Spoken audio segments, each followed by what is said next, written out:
All right, testing. I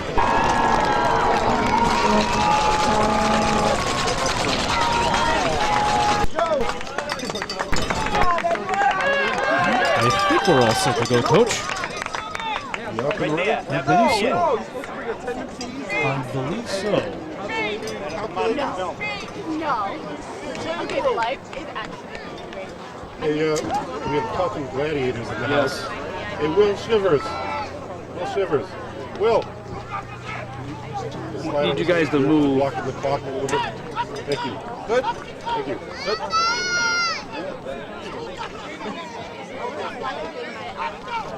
They're getting ready for the kickoff here. Wardogs are receiving. I know you guys plenty of room. All right.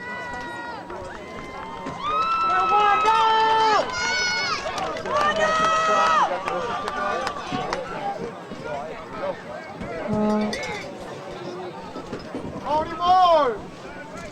Couple streakers!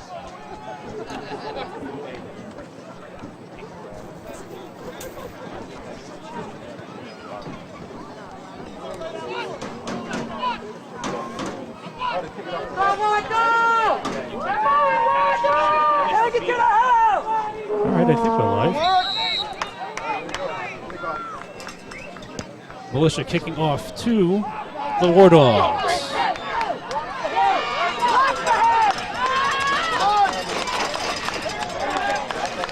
David Bellion with the return for the Dogs to open up this 2016 Colonial Conference Championship game. Tom Degnan along with Coach Olivier Buston of last year's champion Boston Bandits.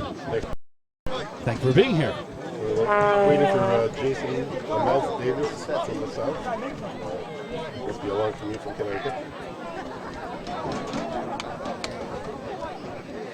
You kind of sort of made the commute last year to the game out in Danbury.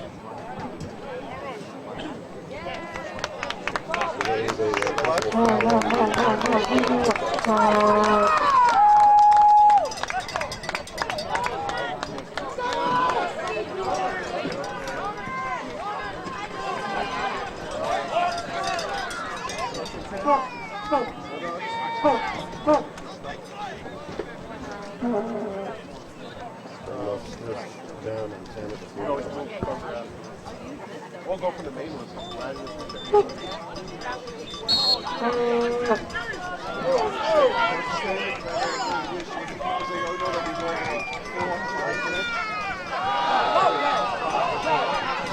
Costa with a give to Kenneth Charter. Tackle for a loss around the 45.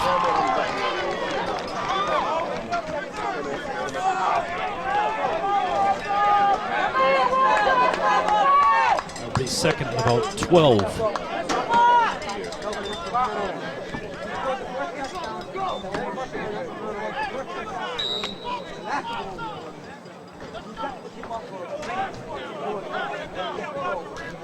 Second and about 12.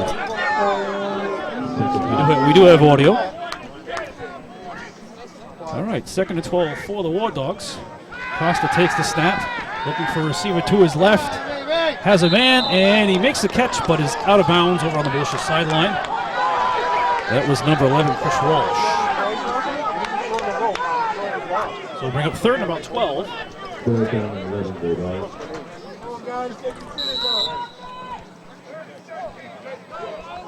Not a bad night here in North Smithfield, not as cold as I thought it would be.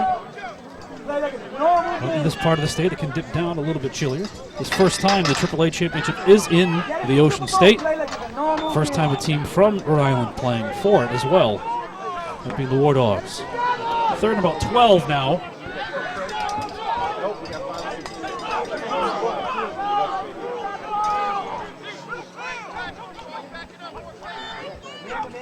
Costa in shotgun, takes a snap, has a receiver over the middle. That's Elliott Wright. makes the catch at the Militia 40-yard line.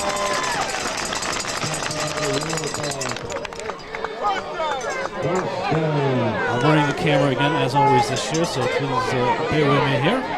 Trying to balance describing the action and turning the camera. First down and 10 in the Militia territory at their 40-yard line. Costa takes the snap. Receiver out to his left, makes the catch. That's number 9, Antonio Mena. Gains about 4 yards. Give him 5. They got him down to the 35. And 2nd and 5. Wardogs with a very impressive year this year. Their 2nd year in AAA, moving up 2 years ago after winning the 2014 AA championship right here at Smithfield High School, or the Boneyard as their fans call it. 2nd and 5 now for the Dogs. High snap, Costa brings it down. Has a receiver over the middle, unable to bring it in. That is Jared Coyle, 27. And it brings up 3rd down.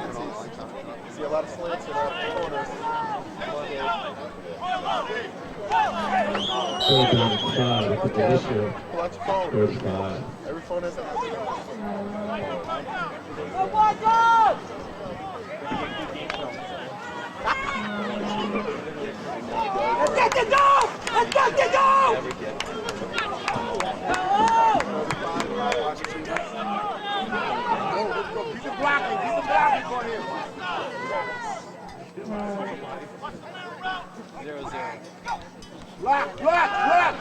Costa takes a snap. Pass is complete to that Walsh. Didn't get a chance to see the number on him. Number 21, 22 Richards. 21, Markeem Monroe.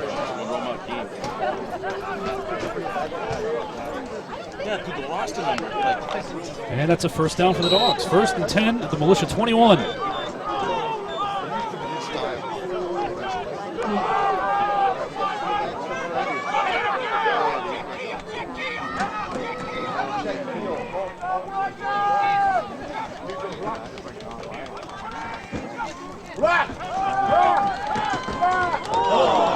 Pass broken up over the middle. That was number 20, Eric Ford, defending the play for the Militia. It was intended for Walsh. And it brings up 2nd down.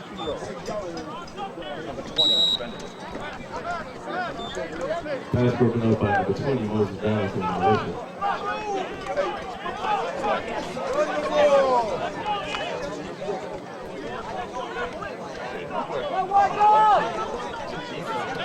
Second and 10 from the 21. Wardogs looking to score on the very first drive of this 2016 championship game. Costa takes the snap and shotgun. Has a receiver. And that is Antonio Mena. Oh, 21. 21? That's 21. Markeem Monroe. 20-yard catch and run for the Wardogs. And they score first. 10-21 in the game.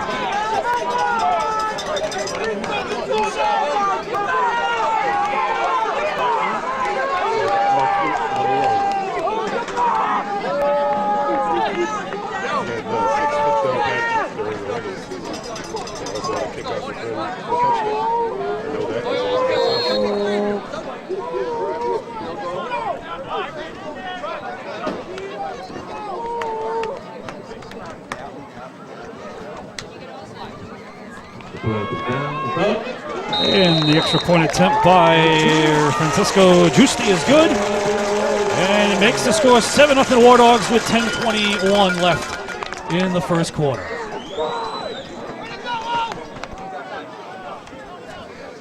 We have some scouts here from...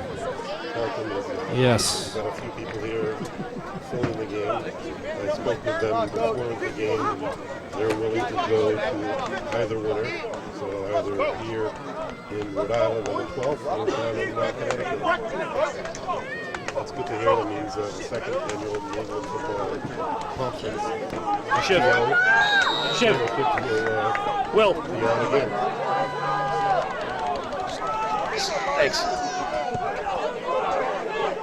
Kickoff is deep to the 11-yard line.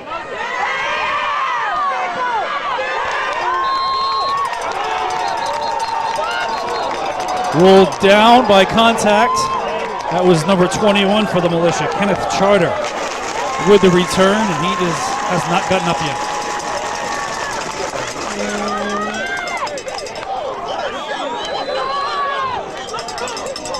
We have an injury timeout on the field.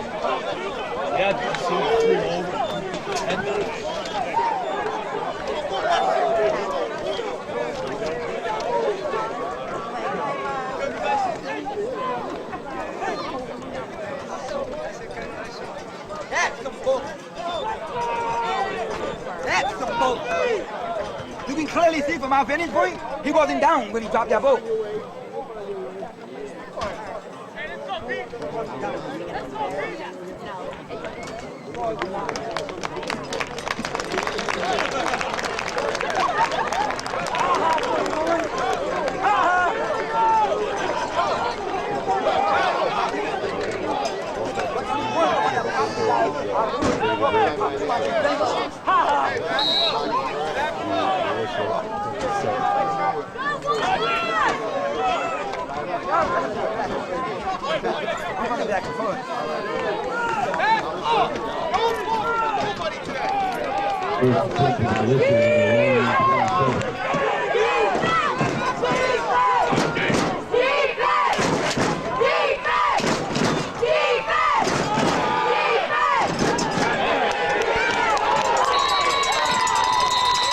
All right, back to action now.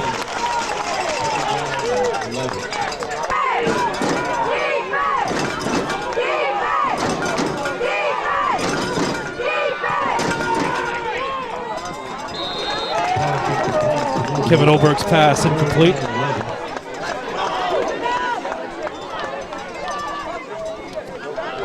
And we have third down.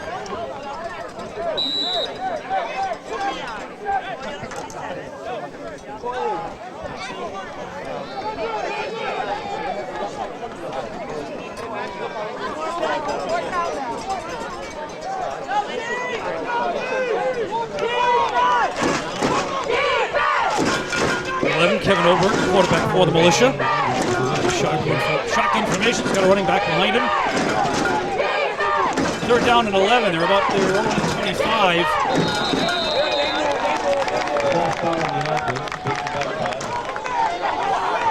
That'll push him back 5 more yards. They got scared, they jumped.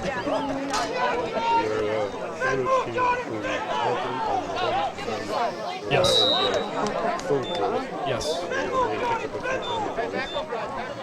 Yes.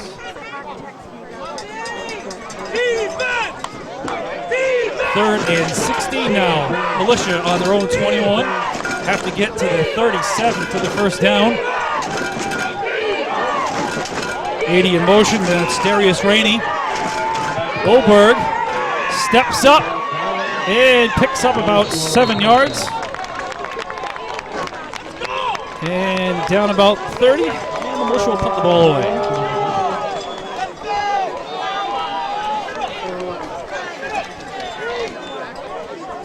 Of course, as we all know, the first team to score in the championship game doesn't necessarily ensure victory. We've seen it happen last year. The Militia actually the first, I think they scored the first 2 times, a field goal and a touchdown, I believe. I think they were up as much as 10-0. Obviously didn't turn out the way they wanted last year. So they're hoping perhaps the Dogs' first score will not be the prediction on the final outcome. Flags down on the play. Wardogs call for the fair catch at their own 40. We'll see what the call on the field is. Flag on the play.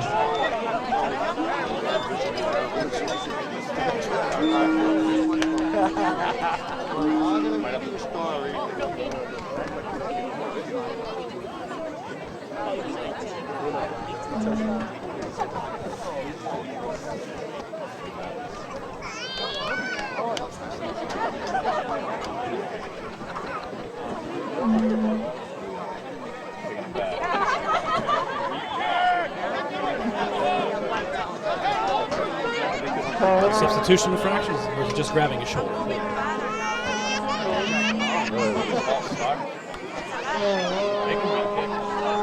It's a legal procedure. False start, the play would be blown dead. Assuming it's some sort of procedural. Possibly six men on the line of scrimmage.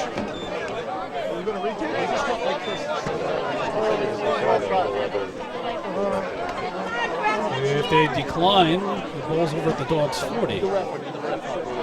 There was an illegal substitution signal.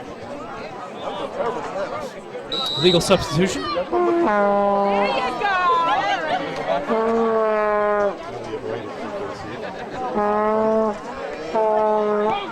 They didn't walk off the yardage either. That's where the last line of scrimmage was. Kevin Oberg was tackled about that spot. They didn't walk the yardage off. Unless they were offsetting. Were they offsetting? It was offsetting because there was a substitution signal and there was an illegal procedure signal. Maybe it wasn't declining the penalty, maybe it was offsetting penalties. And that would make sense because they didn't walk off any penalty yardage. That's what I'm going with. I'm going with offsetting fouls on the punt. And the Militia benefited from the re-kick because now instead of the ball being at the 40 with the fair catch, it's at the 25. Our vantage point's a little offset here. We're close to the southern end zone in the middle of the field, so they make their way to the northern end of the field. It's a little difficult for us to see. Dogs ball, 25-yard line, gives to the running back, and is hit in the backfield for a loss. That's 24 was Nathaniel Isom. Lost about 2 on the play. Second and 12.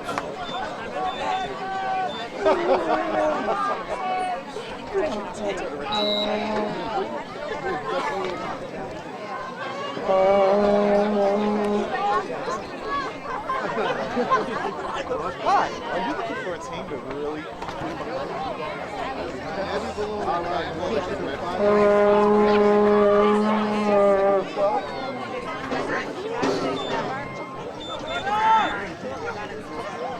Costa takes the snap.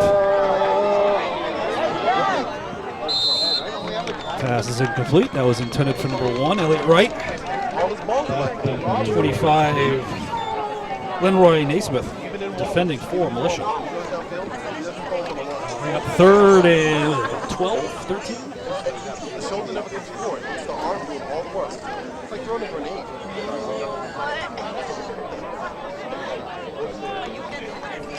Right along 13 here, right?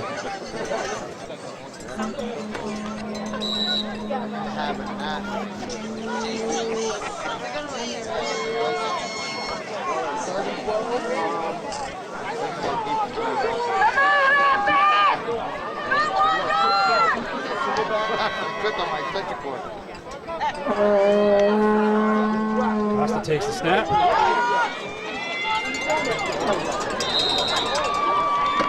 Throws down the middle of the field. He had Wright and who's that there? 21 Monroe. Downfield, unable to connect with him. That brings up 4th down.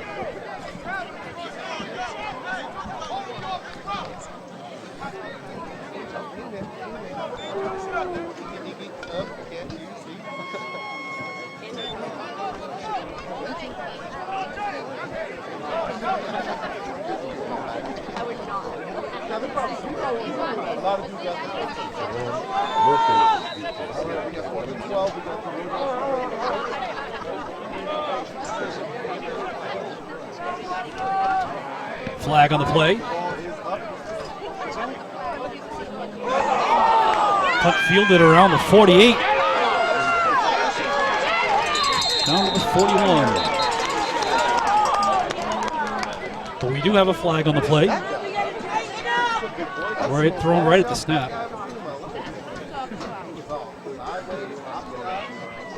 The only fouls have occurred on kicking plays. One on the kickoff, and then one on the Militia punt. Now one on the Dogs punt. Yeah.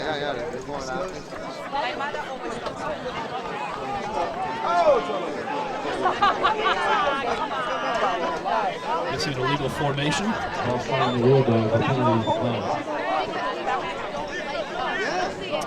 Militia will take the play. They'll decline the penalty. And they will start from the Wardogs 41. 5.5 left in the first quarter. Wardogs scored on their first possession. They lead 7-0. Still early in this year's New England Football League Colonial Conference Championship game. So glad you're able to watch us wherever you're watching us via the World Wide Web on our YouTube channel. Tom Degnan along with Coach Olivier Buston. Coach O. Bringing you the game live from North Smithfield High School. Wardogs hosting the Militia. Militia in their Rhode whites or grays, I guess they would be. With the ball in the Dogs 41. Kevin Oberg takes the snap, throws to his running back. It's number 22, Lionel C.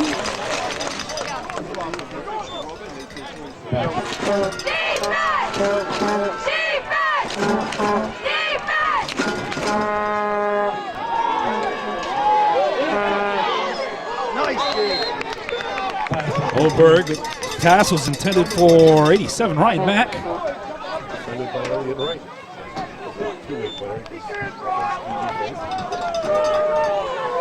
And they'll bring up 3rd and 11.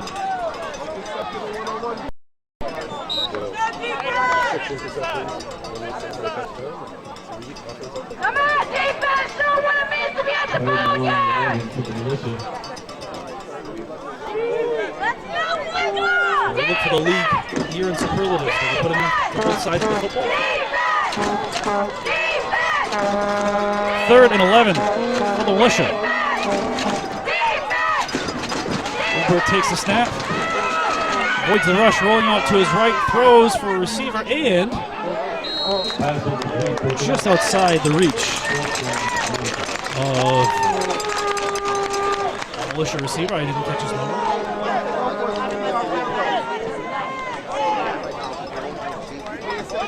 I'll assume Western Connecticut will punt. What you do right now is log it into the end zone. Same thing. Things like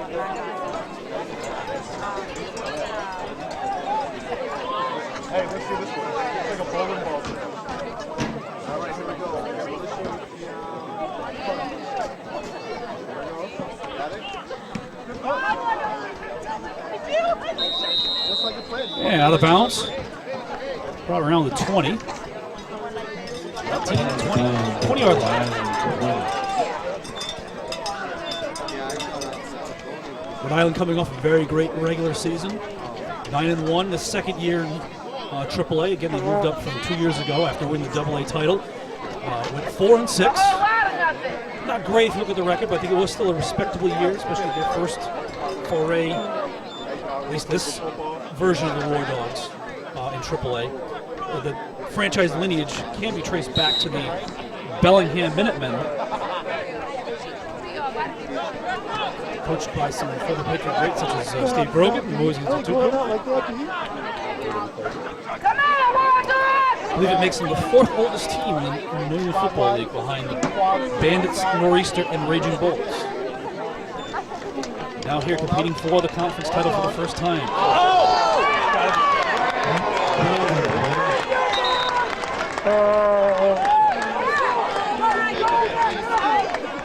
First foul not involving the kicking play.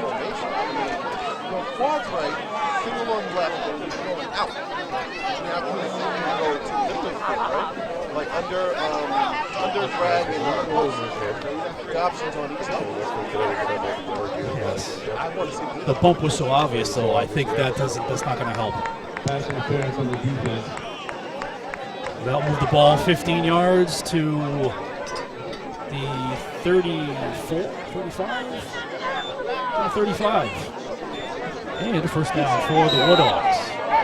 With the Wardogs, and automatic first down.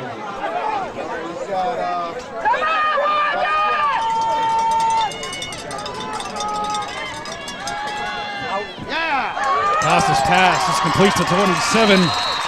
Jared Coyle.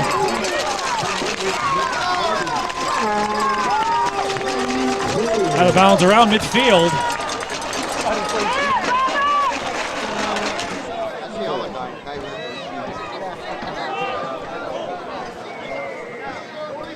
New set of downs for the Wardogs.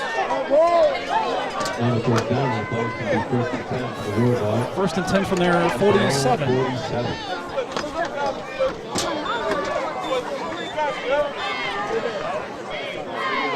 Wardogs quarterback Jeff Costa voted the Forum MVP.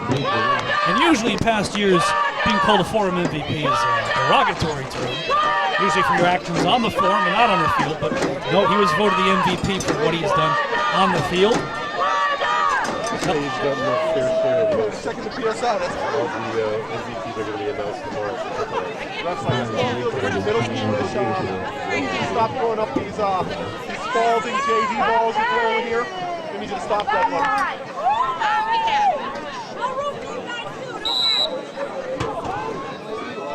First and 10 now. Militia up to the Wardogs to the 47.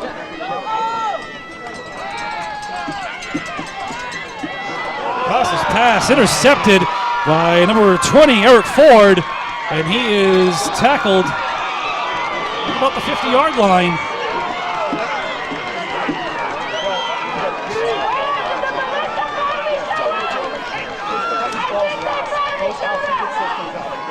Which will have the ball, their own 49. The only thing about it is his lobs over the top. Pass looked like it was intended for number 21, Marquis Monroe. Over his head, safety right there ready to pick it up. Ford.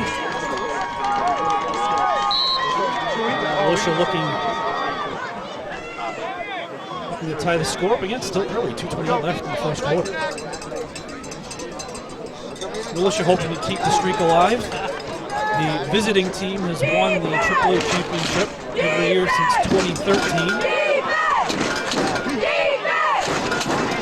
Also looking to bring the title back to Connecticut, being the sixth team and the fourth team in 6 years from Connecticut to win the title.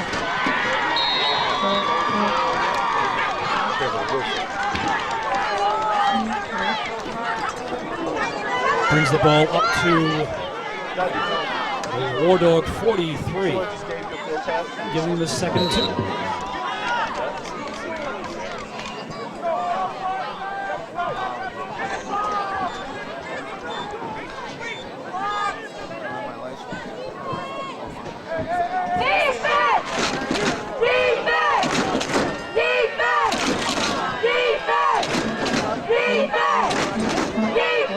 Over. Picks up the step. Pass is complete to number 16, Dimitri. Miss on it.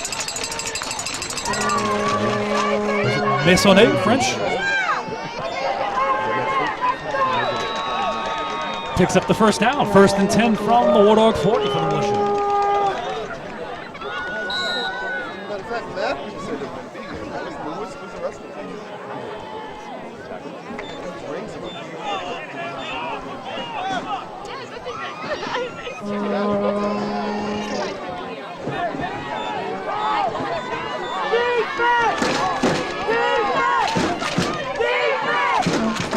Berg gives to his running back. We have a flag on the play. That's number 42. Correction, 42, Kevin Wolford. There is a flag on the play. I'm going to guess it's holding the way it was thrown. Thrown by the umpire. Just as Wolford was running past his lineman. It's about a 20-yard gain that will be called back. Holding on the offense takes him back 10 yards. Replay first down. Second and 20 now from inside midfield.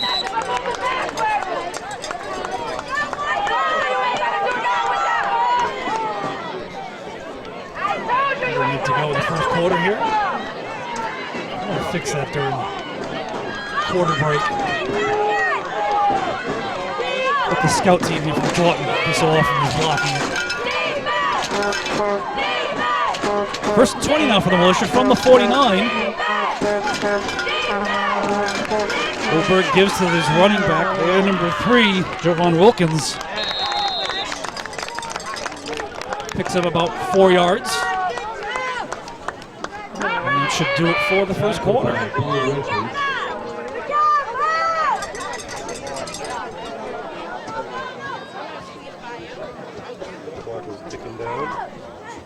friend here, Christian Simon. Former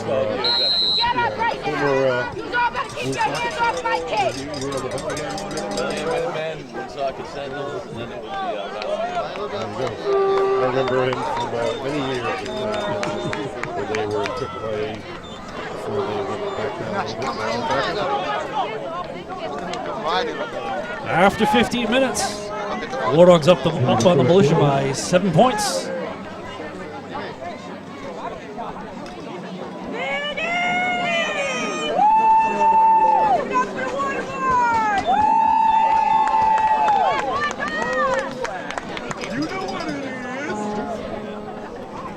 Try to adjust this thing here.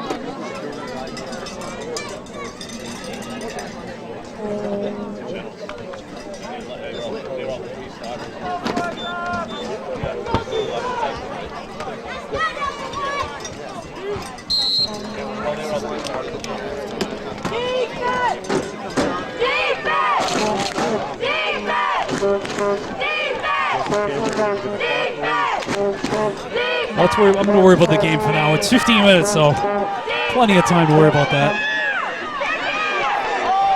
Oberg with the handoff to Lionel Lassie.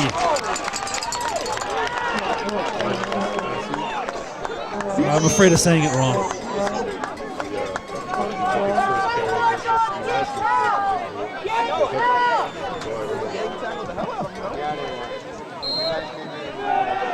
It brings up 3rd and 11. Again, the Militia had a holding call. Marched them back immediately at 1st and 20 before the end of the first quarter. Basically 3rd and 11 from the Wardog 41.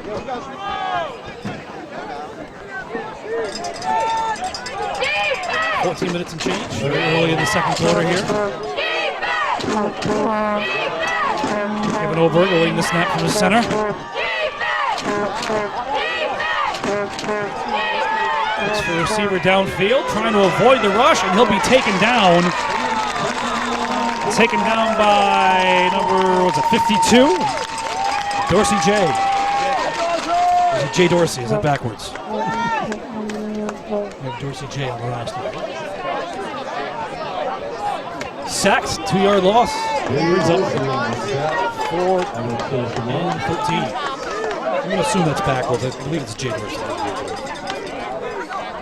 Outlaws rings? Yeah, they're dope. What do you think about that all black option? I thought that was first too, man. The only thing I feel like we should have would have been dope for us to do is the black option. Bobbles the snap, gets the kickoff.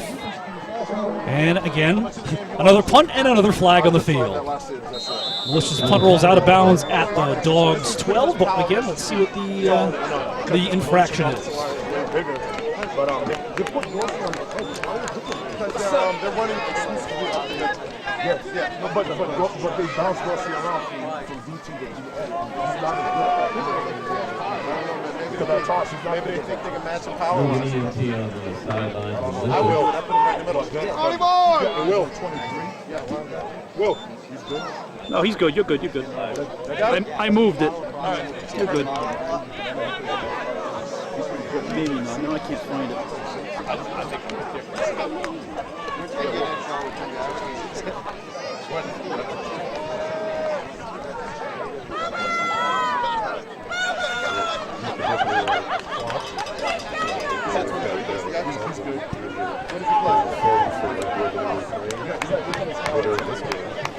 We've got a pretty good crew here. I can see from her head,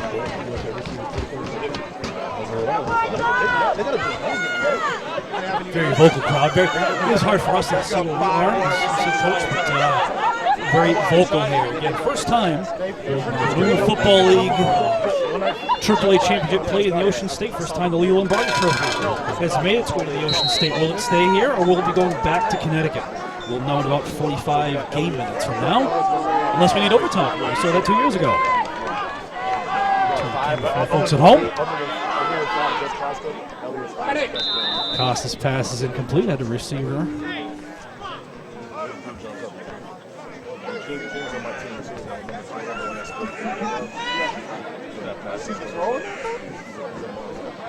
Walsh, 19. Damon I Bellion, can do the going 5 wide. the intended receiver on that last play, brings up second and 10. The ball doesn't seem too hard, but it's not like a rock. He throws moonshots. It's over the top, but it's to a point. You know what I mean?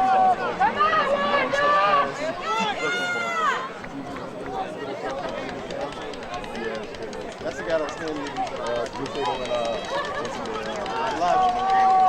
Buffalo and live. Right? Wardogs, 5 live. There you go, baby. Nice ball. Costa's pass just outside the reach of Elliott Wright. Would have been off to the races had he been able to reel that in. Brings up a third down. What are you going to do, Hit? He got another game. You better hit the jump button. Yeah, you check that. Now you're like 4 times in indoors. He's their returner, too.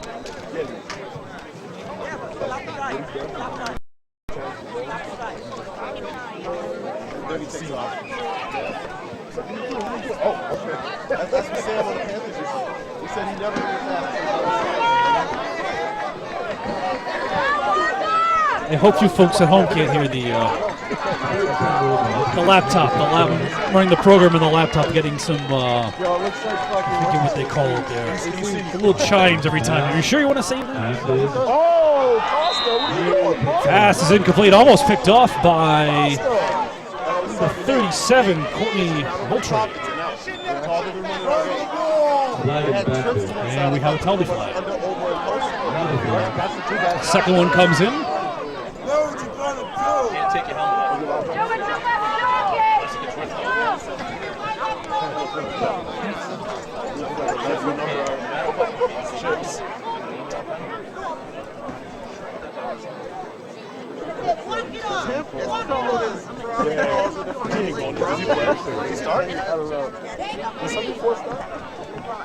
Run the ball!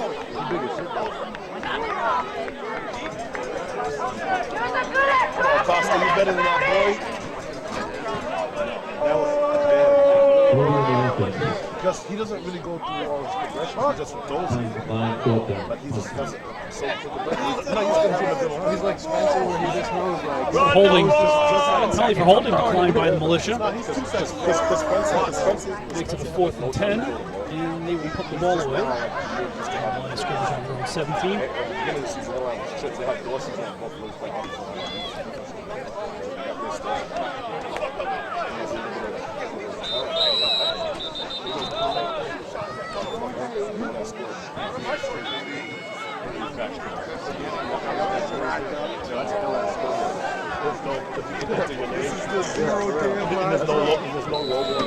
No chill live feed. Your feelings might get hurt.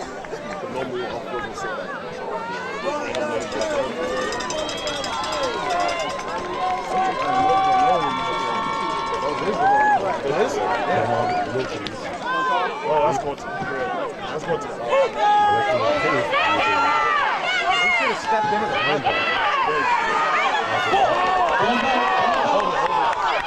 The ball is out also. It looks like a penalty flag came flying in.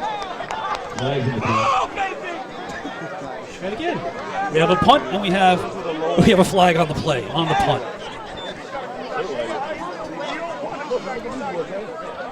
Also, was that a beanbag or just a piece of paper also? This is maybe a beanbag, a white beanbag about the 37.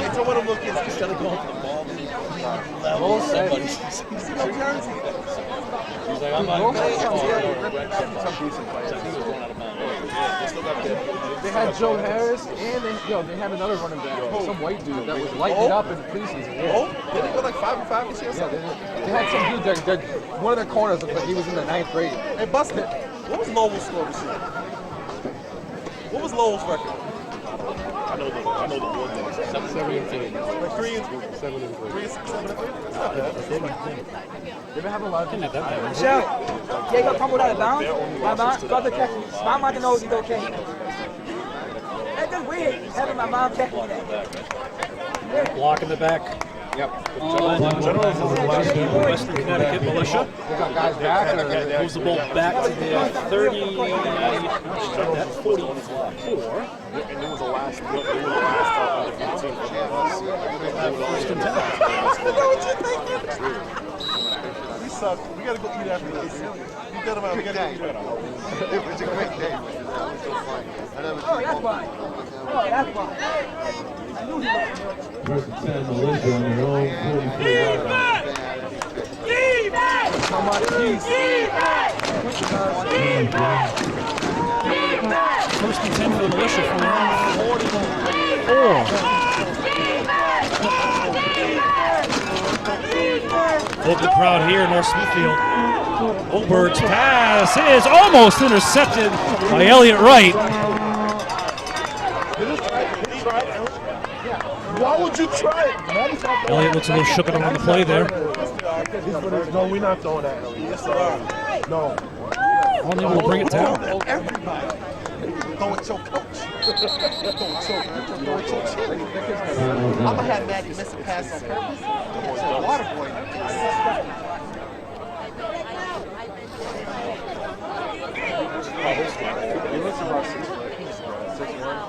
Yeah, that boy got hops though.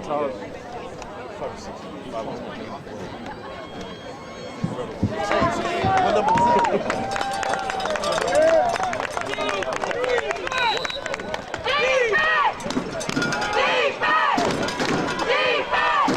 All right, second and 10 for the Militia.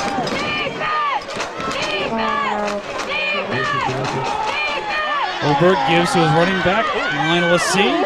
Picks up the first down. Looks like he's out of bounds around the Wardogs 40-yard line. Gain of about 16 yards.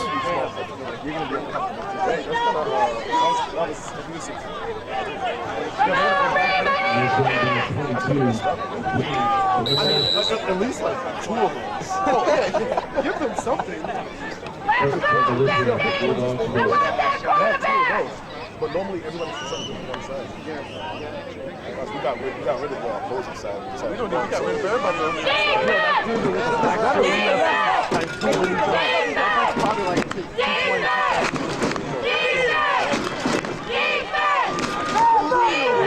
Takes the snap. Looks to his right. Throws for 87, Ryan Mack. Incomplete. And he brings up a third down. Hey, when they get us, it's going to be the same thing. That's why we should have promoted that game last year, man. That's what matters. I went. I already made a flyer for this one. Oh, good. Can you imagine how much we made? I'm just going based off. I'm like, I hear Bernie. My boys play. Second and 10 from the Wardogs 40. Give to the running back, Lionel C. Picks up the first down and more. About 12 yards. And gives the Militia a new set of downs at the Wardog 28.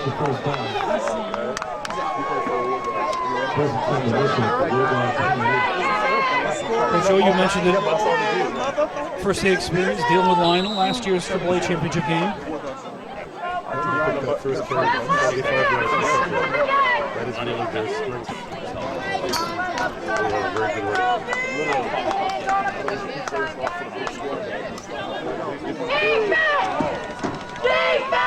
First and 10 from the Wardogs 28-yard line.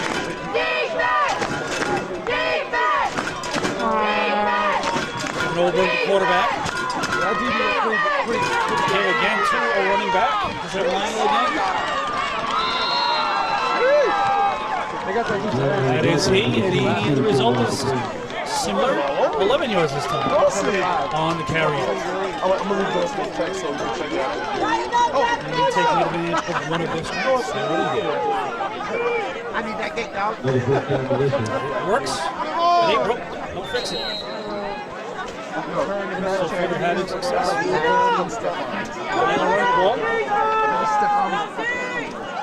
First and 10 from 18.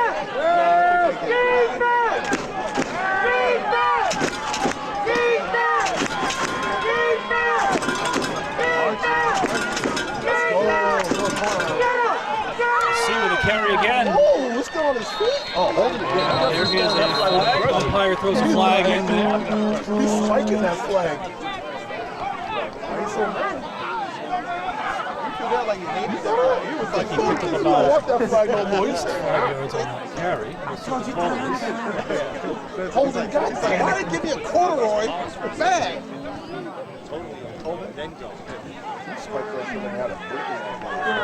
Hold the militia bag. I don't even know how it was a while ago. The NFL ref hit the dude in the eye with the flag. Oh my God. See, they said they were down 15. Back to 25. The season after that, some preseason ref had the flag like 25 yards. Yeah, he loved that. He like, like you're First fucking- and 17 now. Like, it was like back. For the militia from the 25. Yo, how was he watching Give on to YouTube? the seat again.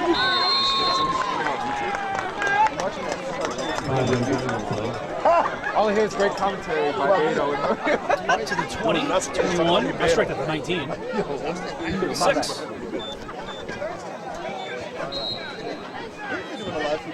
That's dope. You got to pay attention. All right, so make sure you censor yourself. I want to see it. That's the speedo.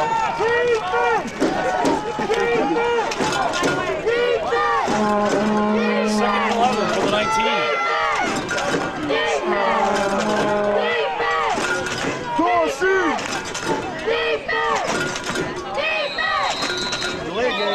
Yeah, we're going to delay. Killing themselves, bro. I don't see he's dictating games. Bro, do they have a kicker? Pushing back 5 yards and the delay a game.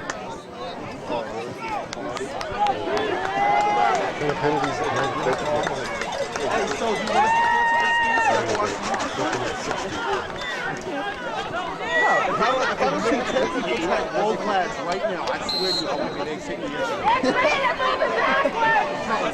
I'm talking about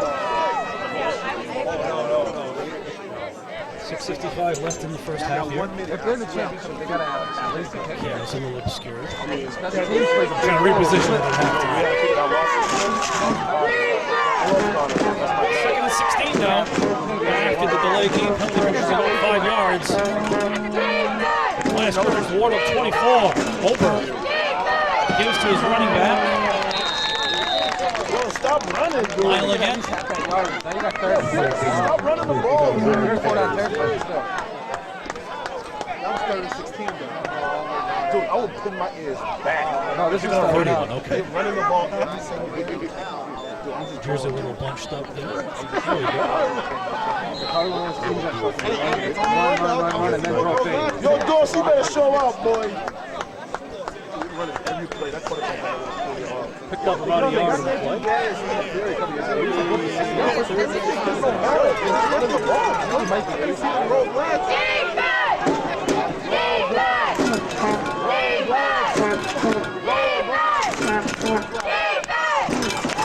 Pressure coming.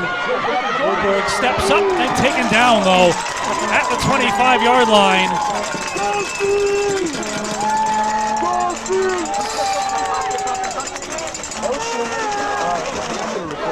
Brady. Do it again.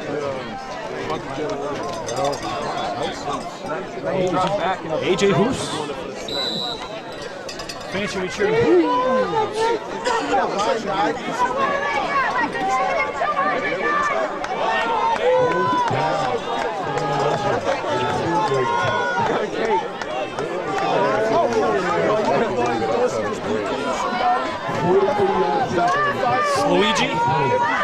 Luigi Leoi.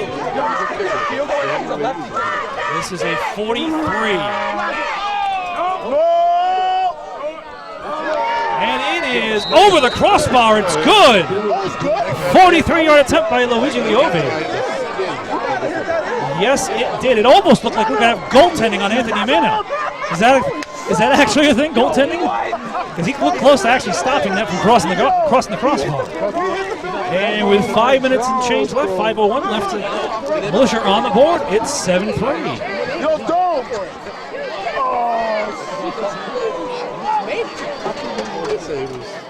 the limit of his range, but No, he did.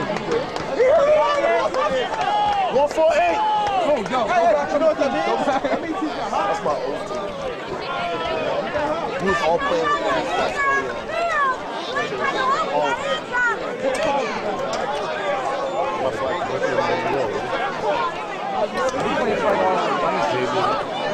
You guys see that?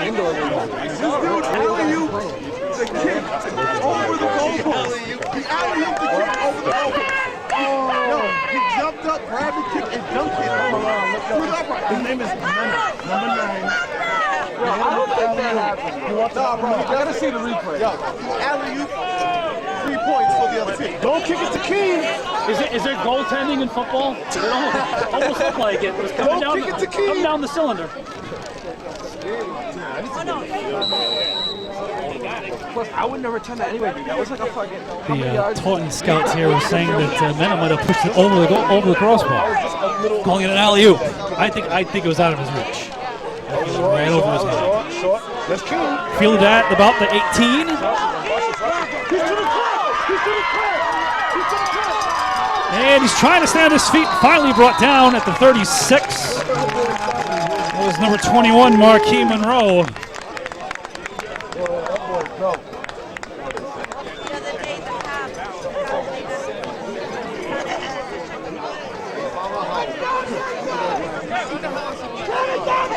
Good balance shown by him there in that run there.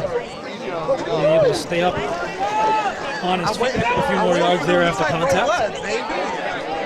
Oh, yeah, there you go. Yeah, you know what? Show him the ring. 42 left in the first half here. Wardogs 7, Militia 3. Can't go ahead and This is the 2016 New England Football League Colonial Conference Championship game. Thank you very much for joining us on our YouTube channel. Perhaps you're watching us later on demand. Jeff Costa gives to his running back. It's Jason LaFon, 33. Picks up about 2 yards. That's the game. Yo, he's going to get ragged. Yes, he is.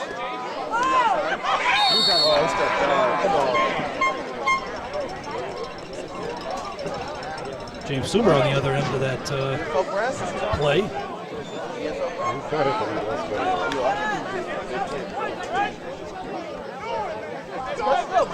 Brings up 3rd down and 9.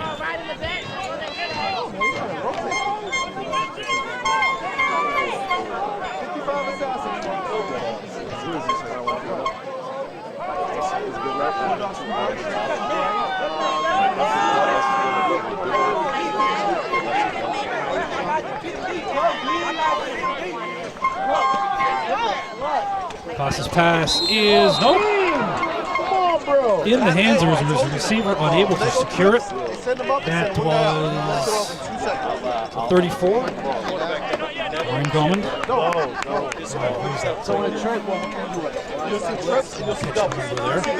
Obscured by the Wardogs on the bench on the sideline. And it brings up a 4th and 9.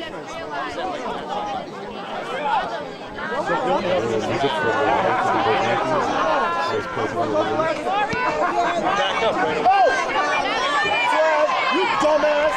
What's wrong with you? It was a flop, though. It was a flop.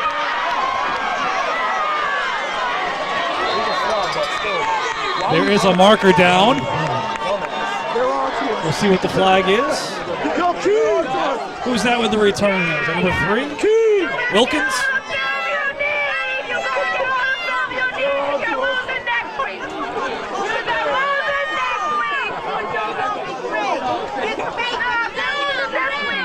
Javon Wilkins with the return. I didn't catch the number there. I believe that was him. Word!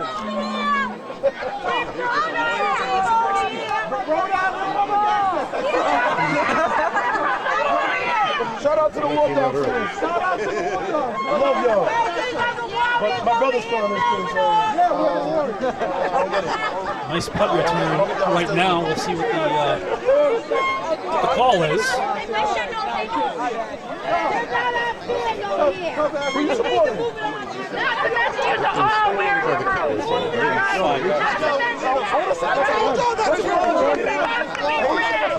Running into the kicker.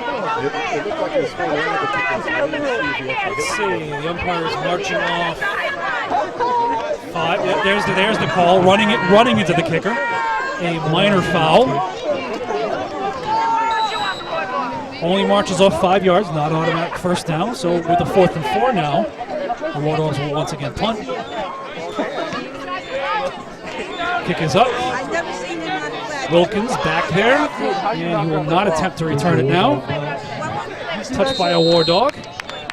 And then they down it around the 24. The Militia's ball. 25 down in. Did 24 with 3:16 left to go in this first half. We're going to be in that little section up there. Assuming that President Tom Teresa is at home. Hopefully he's able to join us.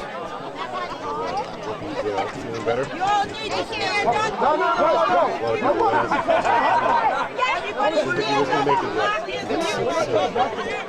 It's probably for the best. Rest up here.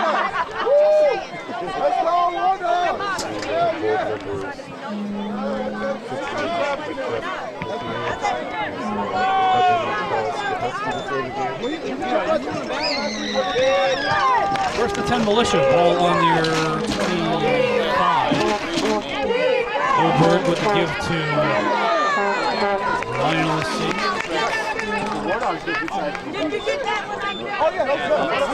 Picks up about a yard on that carry. So far he's been the majority of their offense, carrying the ball for them.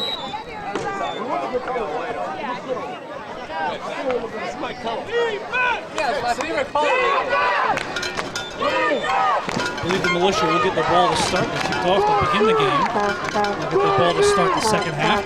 Hoping to get a score here. Get the momentum going through the halftime period. Oberg's pass is complete to number 80, Darius Rainey. I need a discount. Yeah, it is.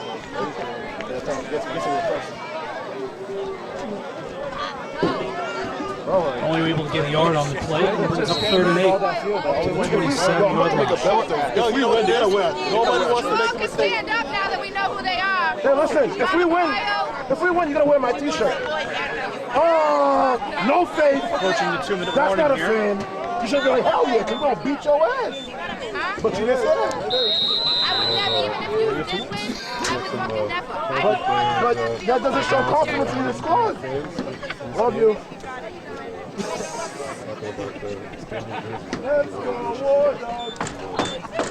Let's go, Wardogs! Officially, the NEFL's participant in the For the Love Bowl game.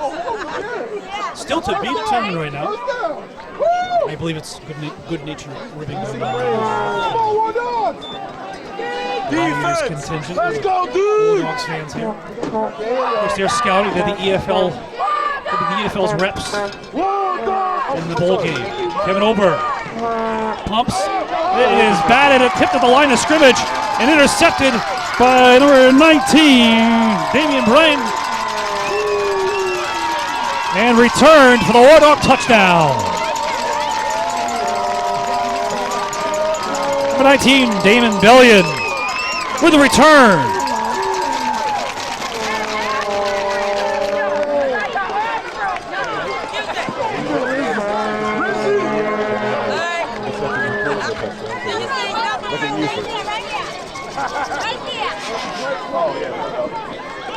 Yo, I'm telling you, that kid is just killing himself. That was our baby that took Is that Paul Peel?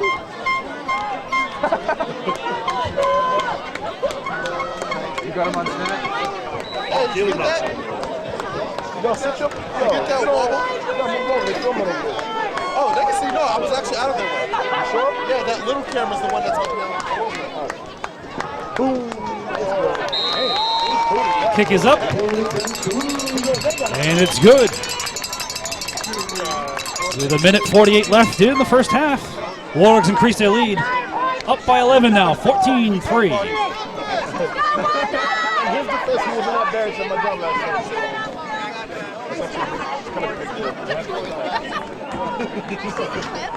Folks,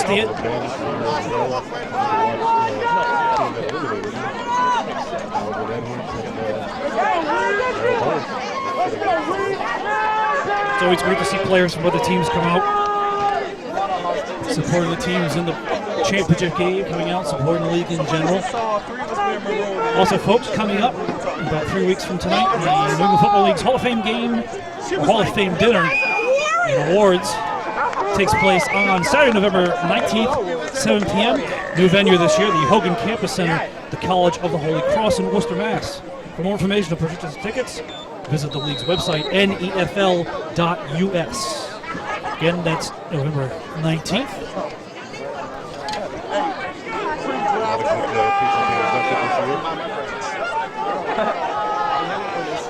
Names were announced just the other day. Wardogs kick off, and it is...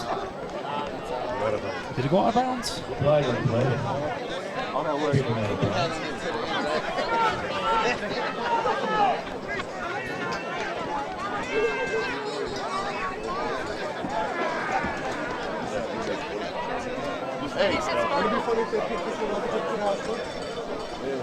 I want to see my boy Dorsey shine. No, he's got to throw it if he's going to throw you instead. Yeah. They're running backs nice,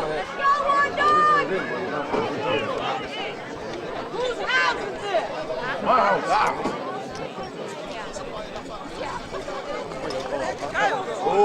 Illegal procedure, kickoff out of bounds. First down and 10 for the Militia from the 35. I don't believe either team has called the timeout. Yeah, they also So they have 3 timeouts. They have 1 minute and 48 left. Again, they'll be getting the ball to start the second half. And with just under 2 minutes and 3 timeouts, I think they'd like to try to add to their score.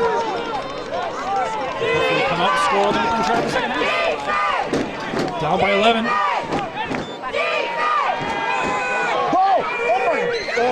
Over's pass complete to Lionel C. Eludes one defender near the line of scrimmage. Picks up about 12 yards on that play.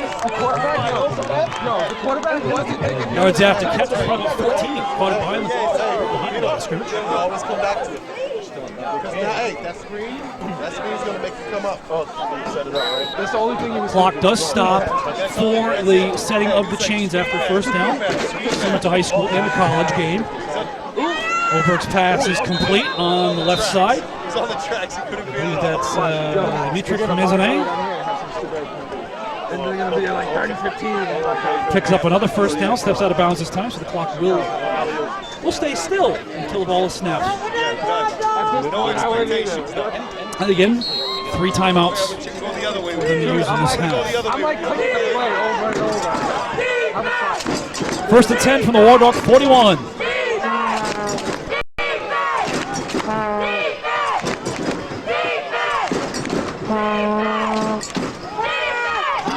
Delayed handoff.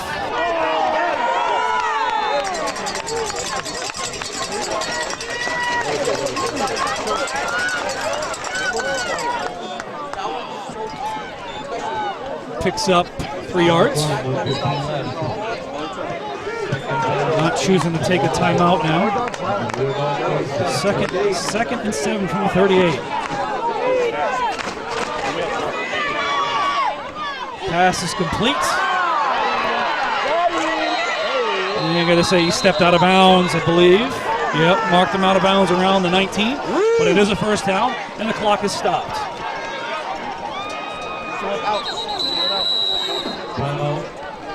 And the Wardogs will use a timeout now. 55 seconds to go in the first half here. Militia moving the ball down, moving the ball with ease right now.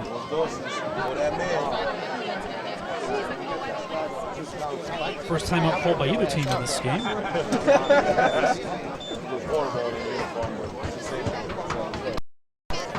And I was just about to say this is a low-scoring first half as far as AAA championship games go, but the Wardogs put up their second touchdown on the last drive.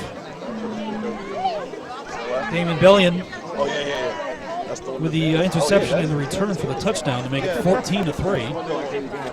They gave him a beating too? Bro, you know we got to add to our league next year? That was the first thing I Unless I missed one, it would have been very early in the game. I believe it is the first for Rhode Island. So Rhode Island is 2, Militia by 3. 55 seconds to go in the quarter. Militia looking to get a touchdown here. Down by 11. Still early. We're in the second quarter.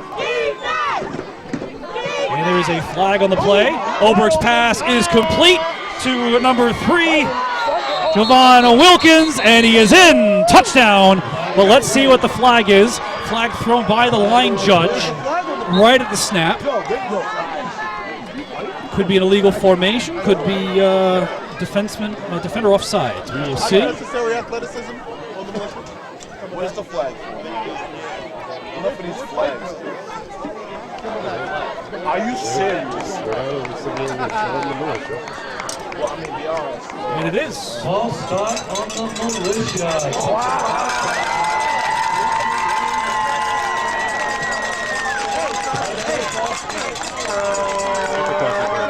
Yes, it is. I'm going to assume maybe 6 on the line. Too many or too little on the line of scrimmage, perhaps.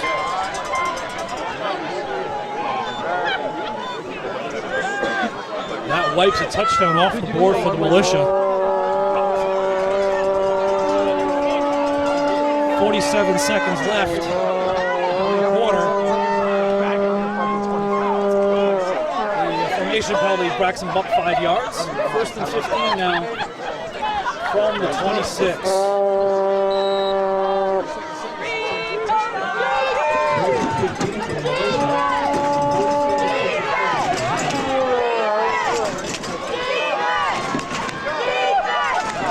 Over.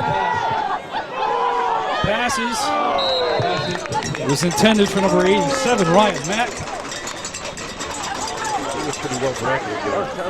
Is that Phillips defending the play? 12.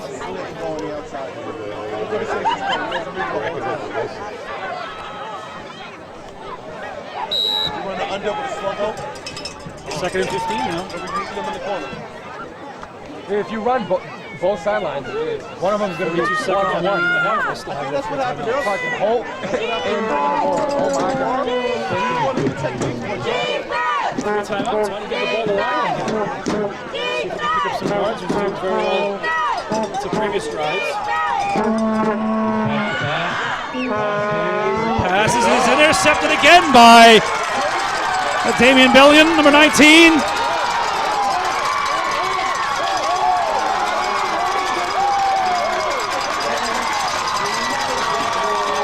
And again, interception returned by Damian Bellion. 20-3. Wardogs.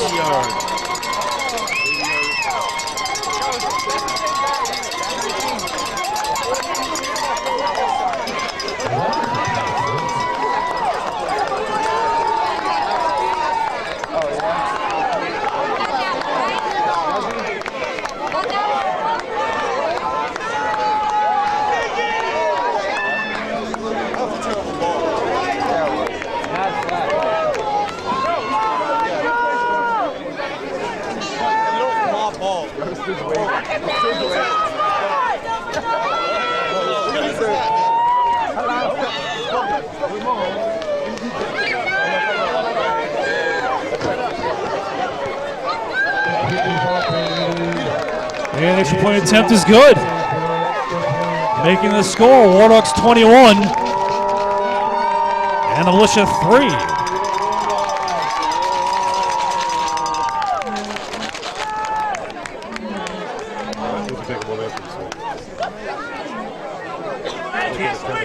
Close the gap, and the gap is bigger.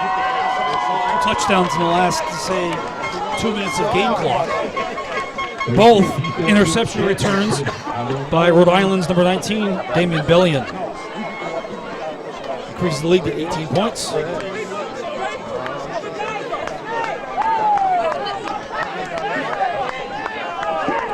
Militia still wants it, and you're down by 18. Take the 3 timeouts. We have about a minute on the clock. Get a good return, maybe you can try to at least score something in this half. That's the third time Connecticut scored already on the field. This is going to be such a great 2 weeks. I can't wait.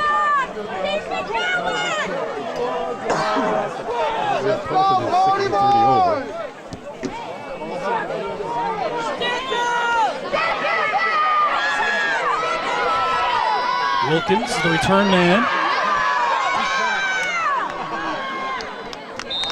Nice return up to about the 40-yard line.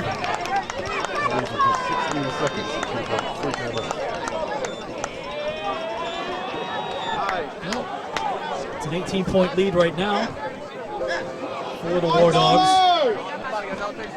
Title game 3 years ago between the Raging Bulls and the Panthers. We're going to do full color It's eluding me right now. I think the Panthers were 14-0, and then the Bulls came back to tie it up right before the half. So, it was the other way around. Are you guys coming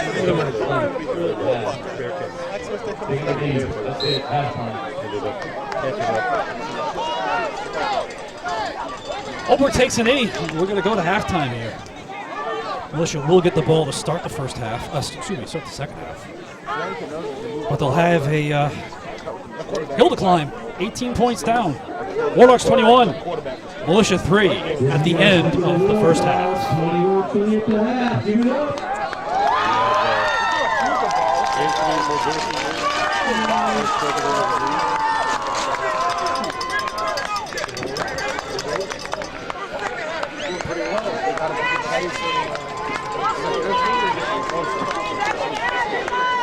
Hey, who's making the food run? You was going anyway. Yeah, walk with like you want to get some motivation. Diaz is watching the feed. He says to tell you to be quiet. It's time yet.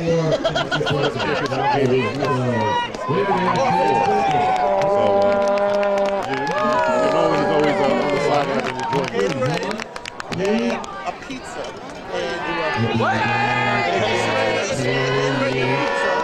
and whenever it changes from the $10 part, you can have it. So after the round, we have the awards banquet and the NEFL Hall of Fame ceremony coming up on November 19th at Holy Cross. And I know that the 2016 class was just announced a couple of days ago. A lot of great players that we've seen over the course of time that I've been here. And we have a couple of bands more than Michael Senior.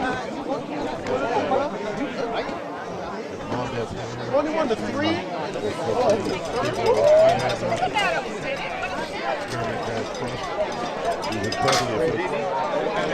Ladies and gentlemen, give it up for your Rhode Island Wardogs! For those people who are younger to the league, he is basically, he was Rocket before Rocket was around. So he's definitely a great player. We got to track him down though. He's in Alabama.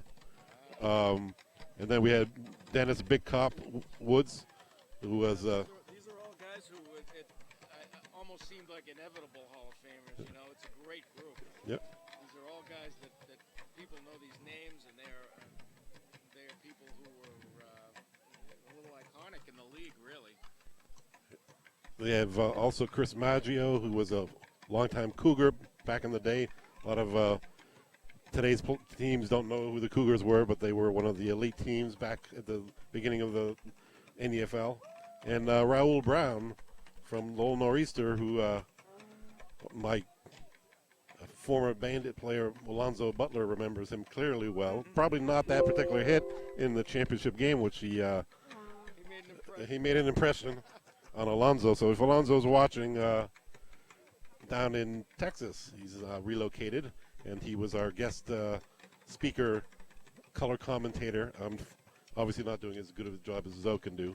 But hopefully the time will come for him to join the Hall of Fame as well. Now that A great player, and I had Alonzo 1 year playing in a game against Mondez here, and I screamed at our punter, kick it out of bounds, not even near that kid, and Mondez got to it before it could get out of bounds, and our entire team was chasing him from behind, and Alonzo luckily was super fast and had a good angle too, and he caught Mondez by the heel with a diving, sprawling, and just barely tripped him up enough to save a touchdown. And that was just two guys isolated that are both guys who have just been great players in this league, showing athleticism. I mean, everyone else on the field didn't look like them, they really stood out. So tomorrow, at least for the AAA, I know the single A and double A are going to be announcing their MVP winners, but tomorrow the AAA MVPs will be announced as well on the NEFL forum, and that'll give them an opportunity, the winners, to buy a ticket for the banquet to collect their award. And then also here's some good inductions for those players that are getting inducted, and who knows, maybe these MVPs will be future Hall of Famers. Well, that seems to be the case fairly often, a lot of times that's, you see a lot of those type of things on the resumes of the guys who end up in the Hall of Fame, and it's going to be a great night, and this venue at Holy Cross is going to be a unique experience for us. It's going to be fun because it's got these windows that are ceiling to floor with this great view because it's up on a hill overlooking the Holy Cross campus. Really nice place that's going to be a nice setup for the banquet. I think it's going to be a very nice night. And of course, that's the same night that we have the afternoon, the All-Star game, which is at Foley Stadium in Worcester, right around the corner from Holy Cross. And they'll have the single A, double A, and triple A All-Star games there. And we'll sure see some of the players that we're seeing tonight at that All-Star game as well. And sporting their nice new All-Star jerseys that are being done this year by Craig Johnson. Yeah. So it's going to be a great day for a lot of All-Stars. And like I said, they have 3 miles from Holy Cross by car. It's actually, as the crow flies, I think it's even shorter. It's really close by, so that's going to be convenient too. hopefully this time I won't forget my change of clothes. I ended up leaving them at home and have to go to the banquet in my coaching garb and extra layers because it was pretty cold out there. So we have another entertainment from the can crew here that are providing us some musical entertainment. So I also attended last week the AA championship game between the South Coast Outlaws and the Green Valley Blackhawks. And the score of that game was a surprise to a lot of people. It was a very competitive game, and I've heard nothing but praise from the South Shore side, saying that they hadn't been hit like they'd been hit by the Blackhawks all year. Yes. It was a cold night, and so those hits probably hurt more. 7-0 was a score. Thaddeus France ended up scoring the lone touchdown, but the MVP of that game was a defensive back who basically saved a couple touchdowns, knocked a couple passes away. Stewart was his name, and well deserving that a defensive guy wins one of those low-scoring defensive struggles. South Shore had a couple of opportunities to score, got intercepted at the 1-yard line twice. So well, they put up a lot of points this year. They showed everybody that they can light up the scoreboard, and so I think that Blackhawk defense was really doing something to fight like that and keep them out of the end zone. Yeah, well, the Blackhawks defensive line did a great job. Obviously, both of the corners that picked off the pass between McNally, Thaddeus France, and their other back in the South Shore has the three-headed running back. So it was a tough thing to stop them. No, I did not catch the single A game, but that was the Mass Warriors, or the Wolverines. The Mass State Wolverines, who similar to the South Shore Outlaws, they were putting on that kind of clinic all year long too. They were really lighting up scoreboards and putting up decisive wins for a first-year team too. And they're going to be they've built something that we're going to see more of in the future. That's for sure. Yeah, I mean, some people were talking about let's give them an easy pass right up to AAA. But I think they'll do a great job in AA. I think the South Shore Chiefs had a great year. It's good to see Steve build that program up and get to the finals. Win or lose, I think he had a great year. So I expect good things out of his team next year too. Yeah, they put together a really memorable season for them too, and they worked hard and stuck with it for a while, and they really turned the corner and they kind of learned how to win this year in a big way. So it was nice to see them have that kind of success.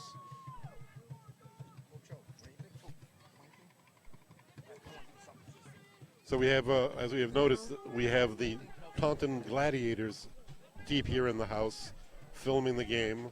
And I spoke with their owner, Will Shivers, formerly of, in our league, and previously before that in the EFL. But he said whoever wins, the Militia or have that kind the of success. Wardogs, that they're willing to travel to them. He's obviously hoping to travel to Rhode Island rather than Danbury. It'll be a lot shorter drive, that's for sure. But he said either way they're going, which is great because that gives us a second annual New England Football Championship game sponsored by Ralph Lopes and FTL, who had a great nice shirt. To have that in place, and yeah, that trophy is amazing. And you thanks to Ralph Lopes for that, and you really put together the first one in less. This year it's wonderful because everyone's had it on their calendar. They get a chance to plan for it, and people kind of keep the date free. And these teams going into this game, they know that's out there and that's coming. You didn't have that advantage last year. Neither team did. It kind of, you threw it together and you did it the hard way, which it took a little doing and it was good to step out of the comfort zone a little bit to make it happen. So you do it on short notice and kind of you don't really get to prepare for it, and you end up shorthanded a little bit. But you got something started, and that was important. That was a really that was a big step, I think, and now we kind of get the fruits of it. Where we get we know going in now that we're going to have this special game. Yeah, that's what I had expressed to my players who didn't necessarily want to play on a Sunday in Taunton, whatever. But I told them it was more important to get the game played. That was the bigger thing, and for football in New England, that it was important to play that game. Well, the fact that you guys were willing to do it with, much less than perfect circumstances for you, obviously. When you're playing kind of a big showdown type game, you want everything to be, you want to be at your best. You want to be 100% and have, all the conditions sort of, you want a game plan. You want to do all those nice things. And, when you do it on the fly a little bit, that's you're kind of taking one for the team. In this case, the team is the collective teams in both leagues that you really did it the hard way and laid that foundation. So now this year everybody is going to get to see both teams, whoever they are, at their best, and that's going to be something special. That's going to be something that we haven't really had. Well, if the score remains the same, obviously this sideline is pretty much packed on the Rhode Island side. Not as much over in that little bleacher over there for the Western Connecticut, but it will be packed. There will be a full house for that one, boy. Because you will get both EFL and NEFL people here. Not only are both crowds local, but I think you're going to have a lot of people anyway. People will be traveling to get to that one. I think you're going to have, a lot of the EFL teams are in the neighborhood anyway. They're reasonably close by, and those guys are going to be very interested in seeing it. And there's no bigger fans than the football players. And I think you're going to see plenty of NEFL guys traveling. Plus, just the local crowds, the crowd that will come to follow the Gladiators and this local crowd. If it ends up being these guys, I think you're going to have a packed house. Be tough to find a seat. All right, we're getting ready for the second half here. Thank you, Anthony, for coming and joining us. And we'll hope to award the trophy here that's sitting with the bandit hat to the winner of this year's championship. I will recoup my hat. Save it for next time. And hopefully save it for next year. Thank you. We're going to bring it back with Tom Degnan here for the second half kickoff, with the Wardogs kicking off to the Militia. Wardogs leading 21-3.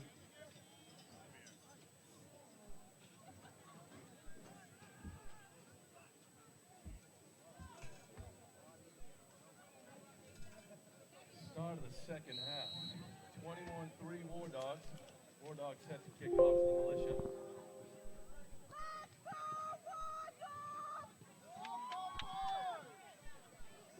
Another kick out of bounds. Can you stop doing that? Kick out of bounds. I know who it is. It's Stefan. I think he's just trying to kick it away from the kicker, which is fine. Is that yours? Yeah. I don't know. I was going to bring it, but... Did you step on it by accident? Yeah. Here. Those work good? Those hand warmers? Yeah. Nice. Nah, I'm all right for right now. Here, Chris. Just put it over there next to my cup and we'll take it all down. Listen, you're supposed to be a lineman. You're supposed to be tough. What's that? You're a lineman. You're supposed to be tough. Man, I was a lineman 30 pounds heavier. This is Fat Man Summer.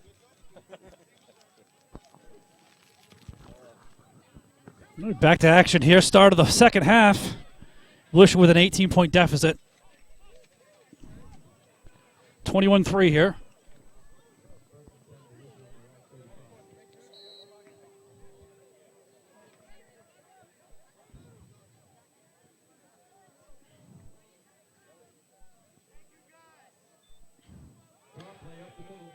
Gives the Lionel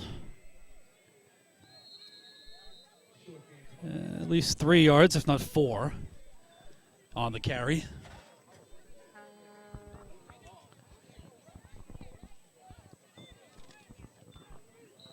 Brings up a 2nd and 7 now from the 38.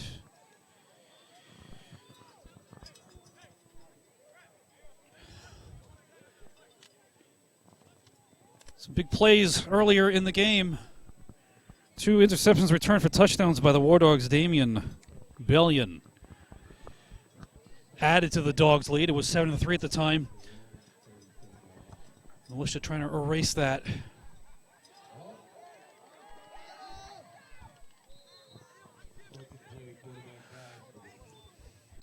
I think the running back went to the wrong side. Yes, he did, but Oberg was able to make the best of it.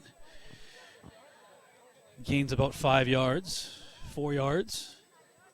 It'd be 3rd and 3. Could have been worse. It could have.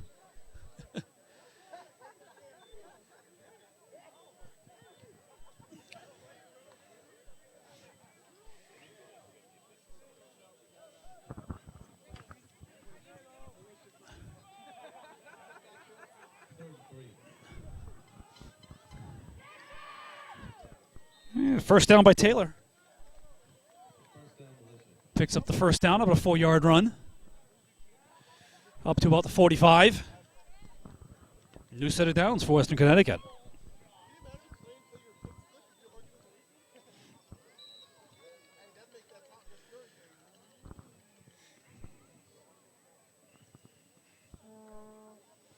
Wardogs hoping to keep the streak alive of the visiting team coming in and leaving with the Leo Lombardi Trophy.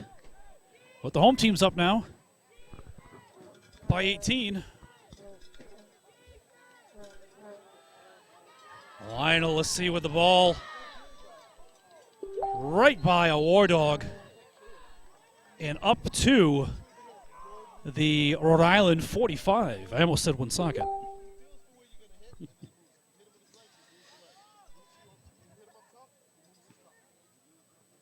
And a new set of downs for the Militia.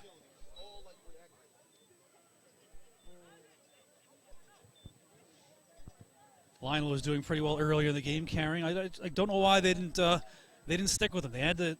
Granted, they had less than 2 minutes to go in the half, but they had the 3 timeouts. They could have at least, given the ball a couple times to him. He's doing very well. He's probably averaging about 7 yards a carry so far tonight. Gives it again to Lionel. And unable to pick up a decent amount of yards this time. Forward progress, I think, gives him about 2 yards positive. And he makes it a second and about 3 yards. Give him about 3 yards on that. So second and 7 from the Dogs' 42.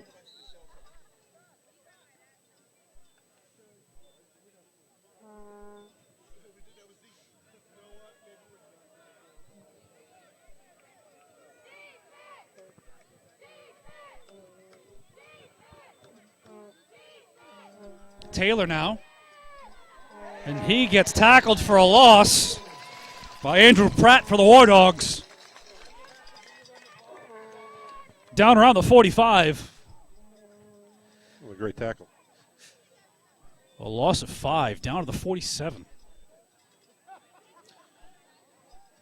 Wardogs with a 3rd and long situation now.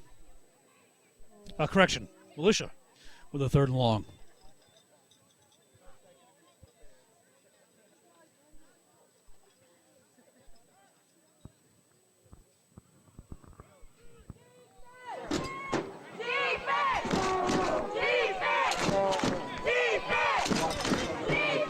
Wardogs fans trying to help in the 12th man. Oberg's pass incomplete. Intended for Kevin Woolfork, running back. Brings up 4th and about 15. You live in Worcester? It was supposed to be temporary. My crash was cold. Oh yeah, you told me that. I remember. Dude, I'm about to get a shot now.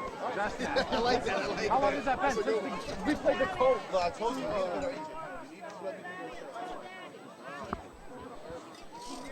Eric White, right deep to receive.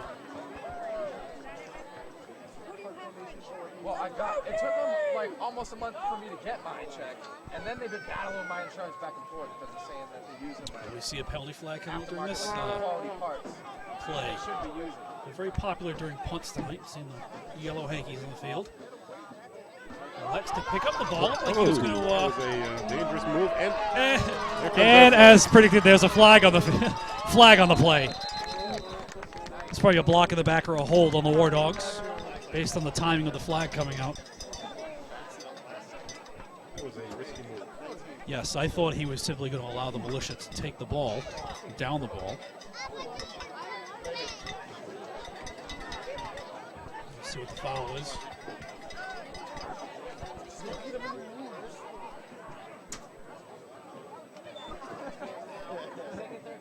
That's going to pin them deep in their own zone. So if Militia can hold, they should get good field position. Is he signaling it, or is he still trying to? Oh, he's still giving the option. Block in the back.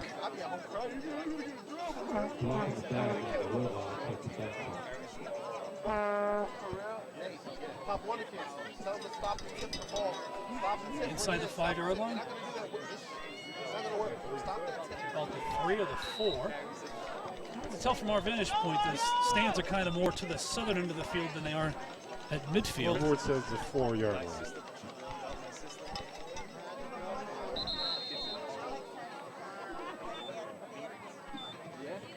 24? No.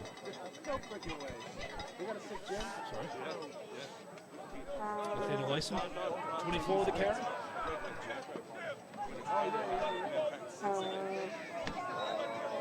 Gained about a yard. That's up to the 5-yard line. 2nd and 9 for the Wardogs.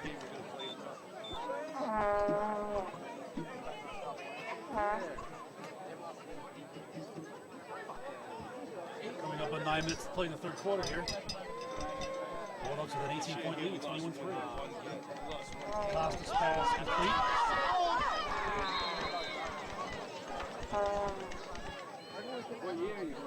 Tackled around the 7. Picked up about 2 yards. Gives him a 3rd and 7.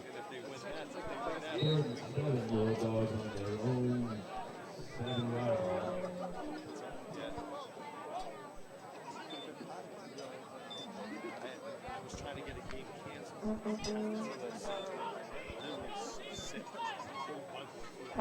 It's like 100 degrees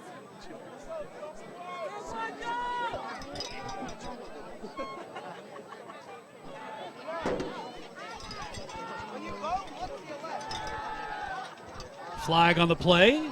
Casas pass, tipped, and caught by Wilkins for an interception. We'll see what the penalty is, what the foul is. Pass was tipped, and Jovan Wilkins brought it down. The flag came out early. So.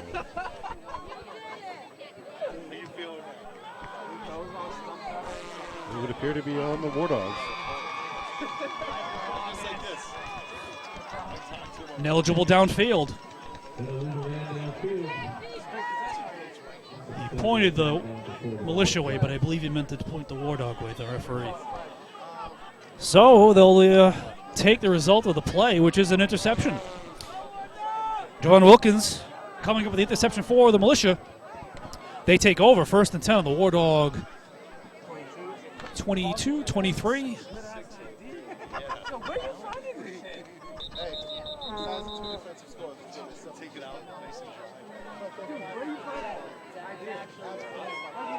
Great field position for Militia to get back in the game now.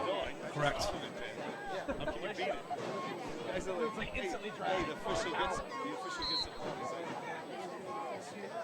Let's see if Lionel gets the call here on 1st and 10 for the 25th.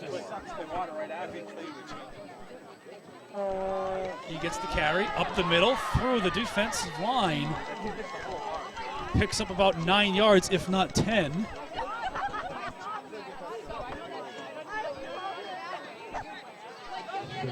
And brings up a 2nd and a long one for the Militia. Coming up on half the quarter to play. 7 minutes and change left here in the 3rd. Militia with a 2nd and a long one.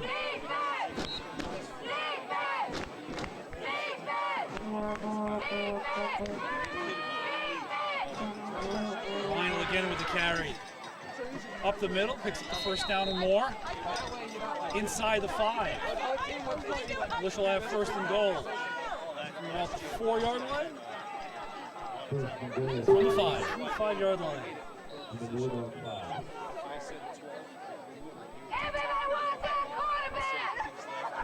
Let's go, defense. Let's go. Step it up.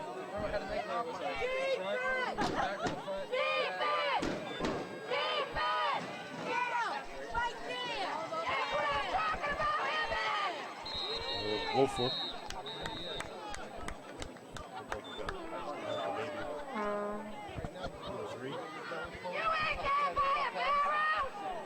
At the other end of the end zone.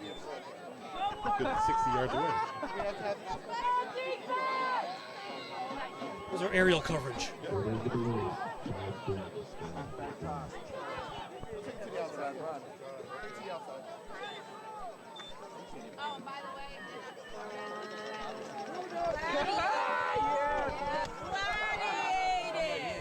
Second and goal.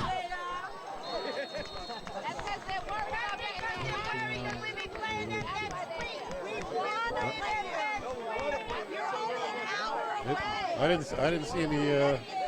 I didn't see a signal, and I thought he got tripped up around the 5. He's at the 1. He's at the 1 at this point.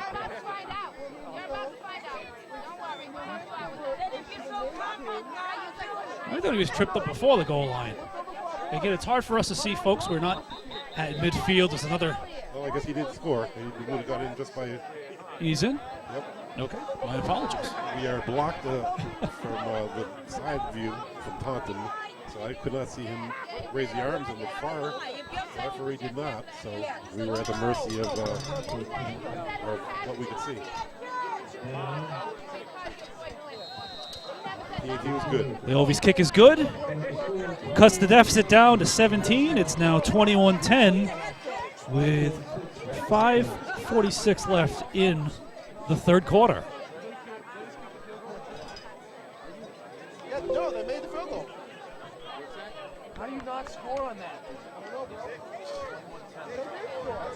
They scored. Wait, they didn't make the touchdown? I don't think so.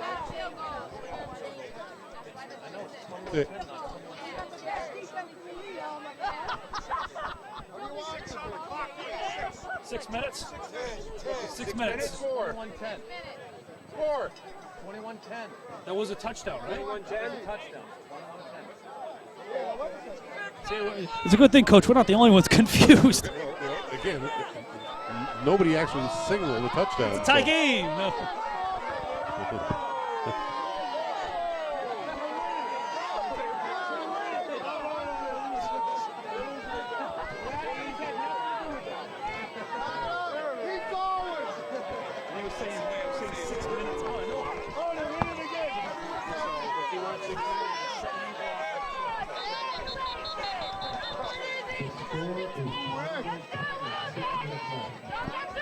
There we go.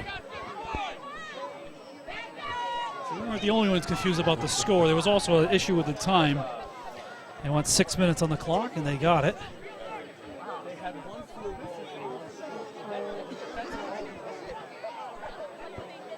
All right, well, it's now a I two-score think we're game. good. I don't know if the folks at home could tell what was going on.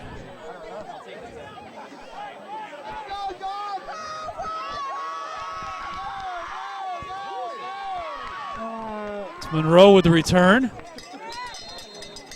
Up to about the 30-yard line.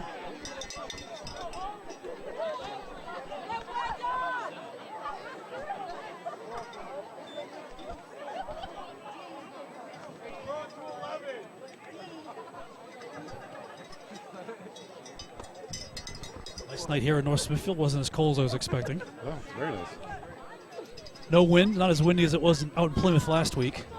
That was definitely a lot colder. Yes. Nice October night here, late October night. Halloween almost upon us. Wardogs with the football on their own 29.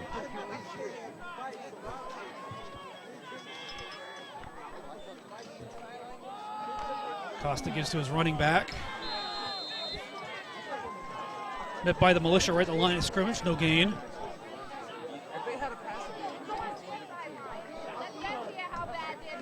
Brings up second down. I think it's some life now on the Militia side. They did score after the interception. They were able to score points off the turnover. Wardogs have scored 14 points, counting the PATs. Directly, immediately after turnovers on 2 interception returns. Haas's pass is complete. Run up to the 35, pick up about 5 yards. That was Monroe, I believe, 21.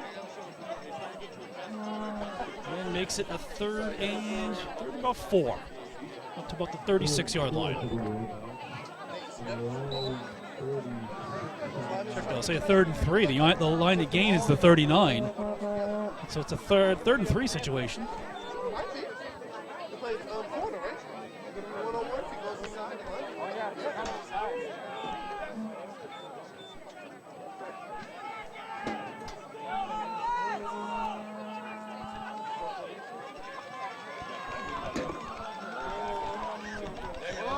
Free play. That's a first down, if not better, for the Wardogs. Costa's pass incomplete, but I believe we're going to have an offsides call, which will result in a 5-yard penalty and a first down. This is the best birthday ever. That's a big penalty. Not only does it give him a first down, it gives him an opportunity to run a couple more minutes off the clock. Not that you want to be playing that game right at this point. There's still plenty of time. This game's been moving along quickly, it seems. Not many stoppages. First and 10 now for the Wardogs from the 41. Costa waits the snap and shotgun, takes it. Looks to his left, or to his right rather. Pass complete to Jared Coyle. Picks up the first down. About a 15-yard gain. We have a Coyle supporter wearing his jersey right in front of us. With a blue hat and red shirt.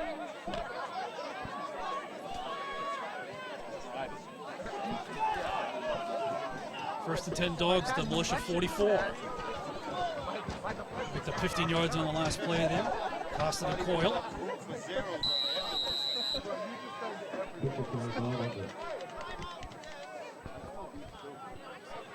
Wardogs call their first timeout of the second half.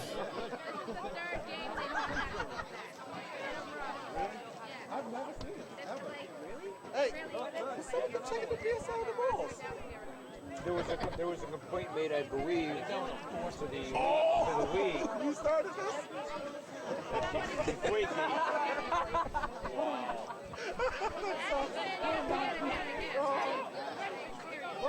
Look. Check it, all the balls. Back off the white. Off the white. Is that what's going on? Yes, there's been some concern about the balls at Rhode Island games. We are in a little higher elevation, though. I don't know if that plays into it. I don't think the weather's changed too much today.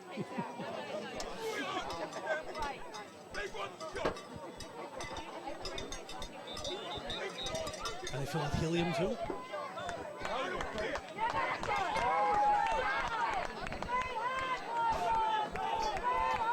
First and 10 from the Militia 42.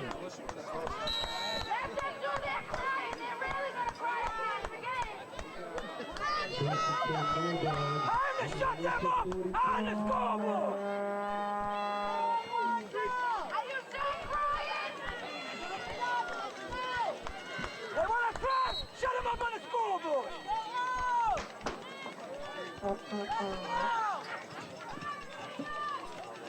Costa passes to his left. Oh, he breaks the tackle.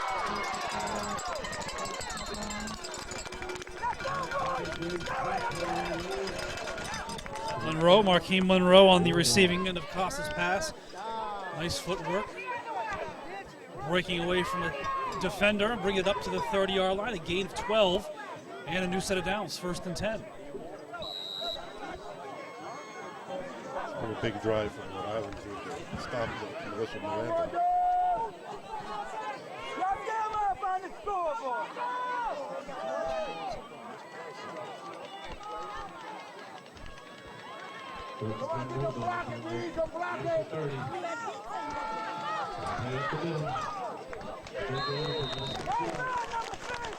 Ernest Isom, number 3, the ball carrier. Gains about 5, up to the 25.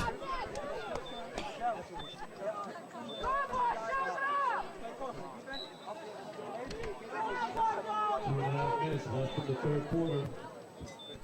No, it's just funny. No, but that's funny. Give him the ball on the outside. He'll smoke them all day. No around the bleachers. No around the bleachers.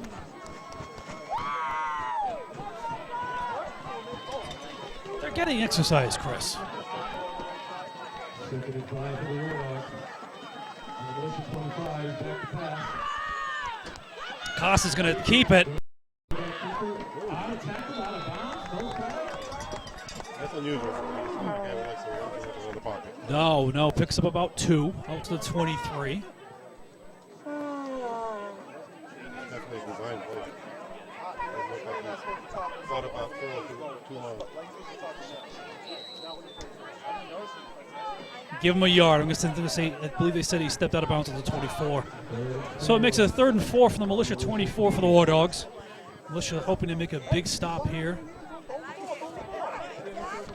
Down 11 late in this third quarter. And a turnover would be optimal for them right now, but they can hold them to a field goal. Last time in 3rd and short, they jumped. This time it might be on, let's see, it might be on the Wardogs this time. Might be on them this time. He did react to the Militia moving, but did the Militia move into the neutral zone? And nope, they will say he didn't, and it's a false start on the Wardogs. Pushes them back 5 yards to the Militia 29. And turns it into a 3rd and 9.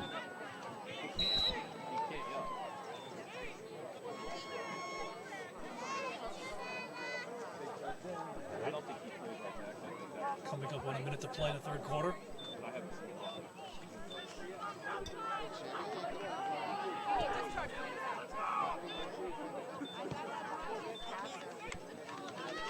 Kennedy sets back the Wardogs over the field, 3rd and 9. And Militia 29.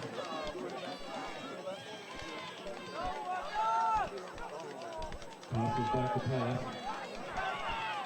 Pass is incomplete. The flag thrown in by the umpire. Possibly a hold. Costa's pass over the head of his receiver incomplete. We'll see what the flag is.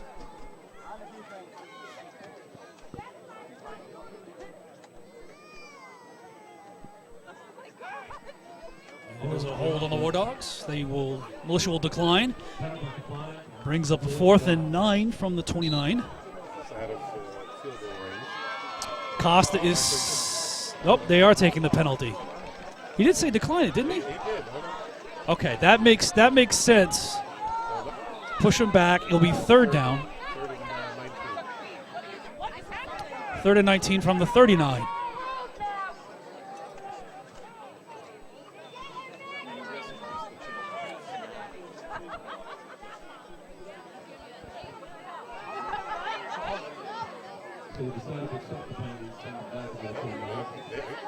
Okay. I guess the original call was right. Okay. So we're back to... so it is 4th down.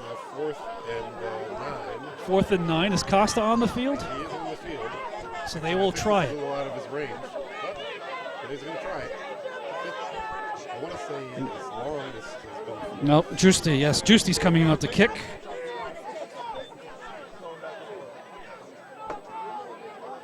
He is a good kicker, but just like the last time, this is right at the lip of his range.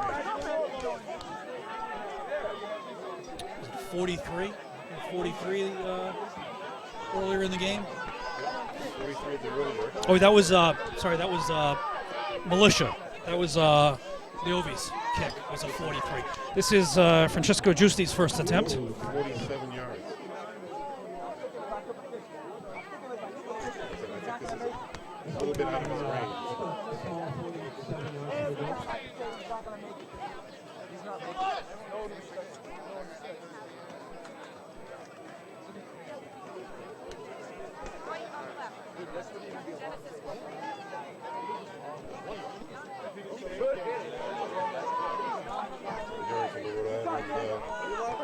Press box, he's a soccer player, so he should have the leg for this.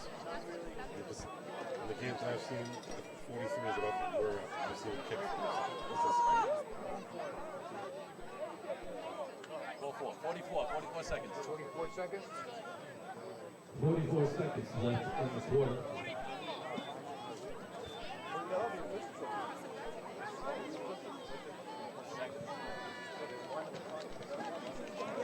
Added some time to the clock, 44 seconds. You also have to realize that the kick will be live, and back deep is Javon Wilkins. So if he doesn't make it, he will be a threat to bring it back. 47-yard attempt by Francesco Giusti.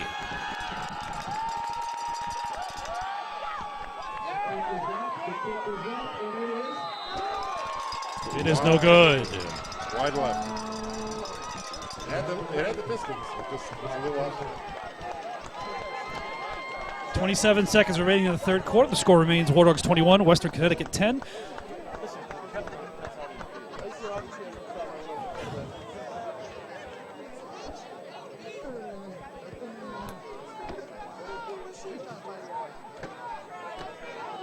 the Militia will take over at their own 29. 27 seconds left to go in the third quarter. Score 21-10. Wardogs.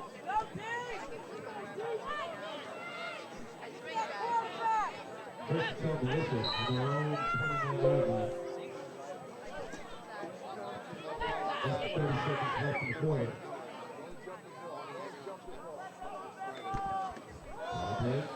Lionel, let's see. With the carry. From the 29 up to about the 32, 3 yards. Should bring us to the end of the quarter. Check that, the 2-yard gain. It'll be 2nd and 8 when we start the fourth quarter of play. Hurry up the line. No, they get it off. Olberg's pass is complete. To number 87, Ryan Mack, and that is the final play of the third quarter. And after 3 quarters of play in this 2016 Colonial Conference Championship game, Wardogs over the Militia, 21-10.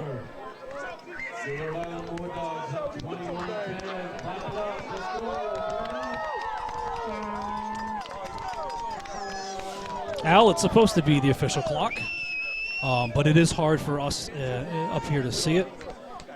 We're off-centered here. We're not really in the center, not in the 50, so it gets a little obscured here for ourselves and the clock operator, so that's probably why there's a discrepancy in the clock. But the officials on the field are doing a good job of getting it synced up. That's my guess on that.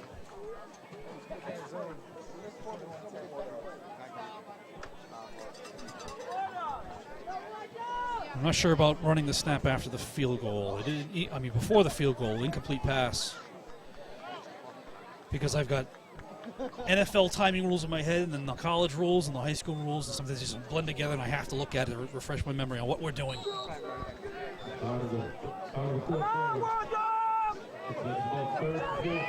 You get that graphic off the screen. First play of the fourth quarter, Militia have the ball.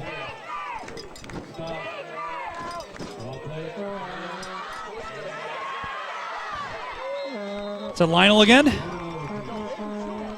Big run by Lionel. Across midfield up to about the 47. The Militia, the Wardog 47. Hurry up offense.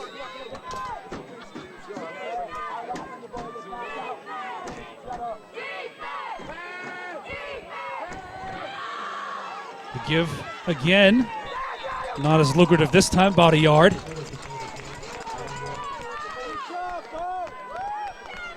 Two yards on the play. 2nd and 8 now from the Wardog 45.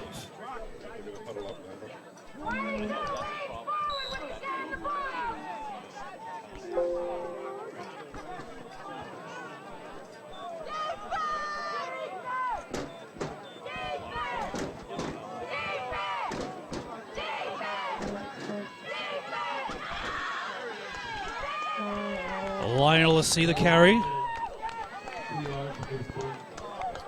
Give him 3 on the play, out to the Wardog 42. 3rd and 5 now. They have to get to the 37 to convert for the first down.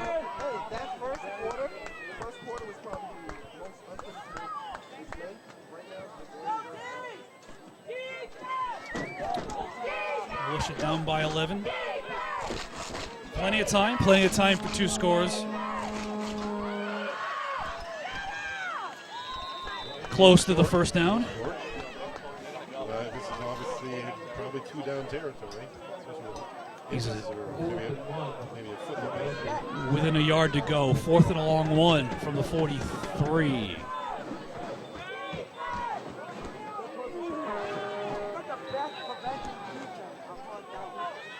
Bringing their big boys in next to the line.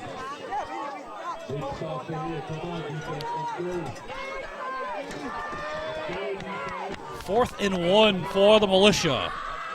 That's Taylor. Taylor gets past the line again and picks up a heck of a lot more. Down to the 10-yard line. Aaron Taylor.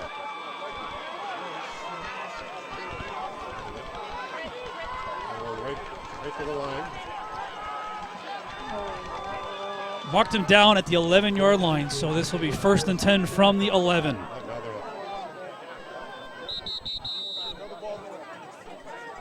Wardogs call a timeout. That's their second now.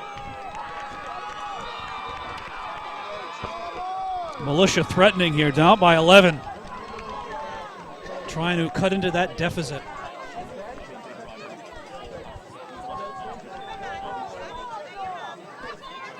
Oh, we have a break, fans. We'll bring up the All-Star game coming up. It's 3 weeks from tonight, the 19th. Foley Stadium in Worcester.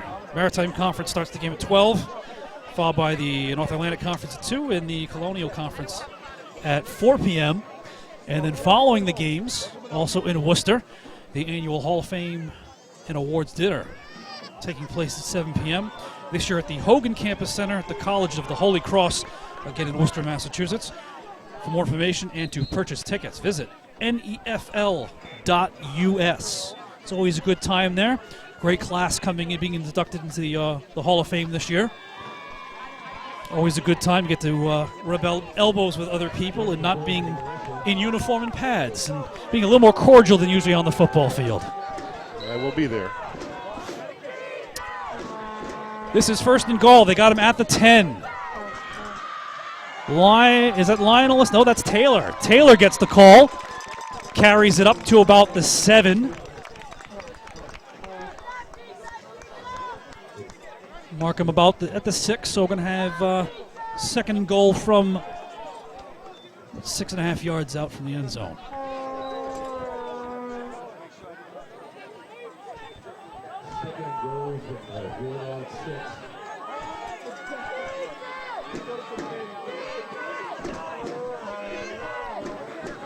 Wardogs showing blitz. To the fullback. Joe Sorello with the carry. Picks up at least 2 more yards. Looks like this will be 3rd and goal from inside the 4-yard line.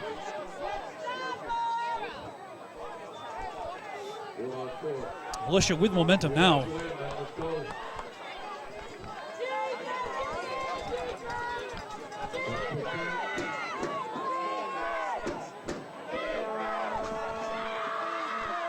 That Taylor? He is short. They're going to say he's short. Here's question time. Do you go for the field goal? You're going to need it. Or do you go for the touchdown and get stuffed and then you're still 2 scores down? Yeah.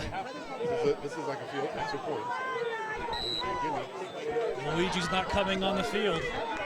This is 4th and goal from the 3. The Wardog fans try to become the 12th man here, helping to keep the Militia out of the end zone. Oberg under center. Lionel C in motion. The give is to Taylor. Taylor gets stopped at the 4-yard line. Wardogs take over. that's what I was talking about. At that point, at 3 points, you're going to need to get it somehow. So you keep the pressure on them.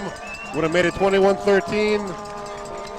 But I know other people would have gone for it too. So it's just one of those, after you call the play and it doesn't work, that's when you second guess yourself. Hindsight 2020. Yep.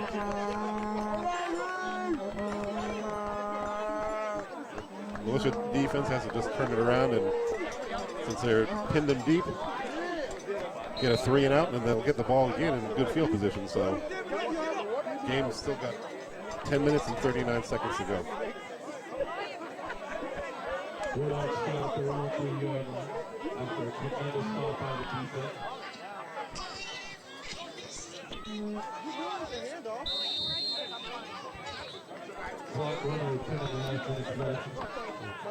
It was Issam for a couple yards.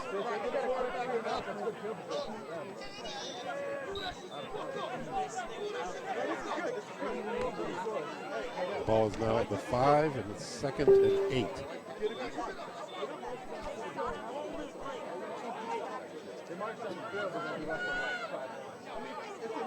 Now, knowing from experience, they're not afraid to throw the ball from inside their 5-yard line.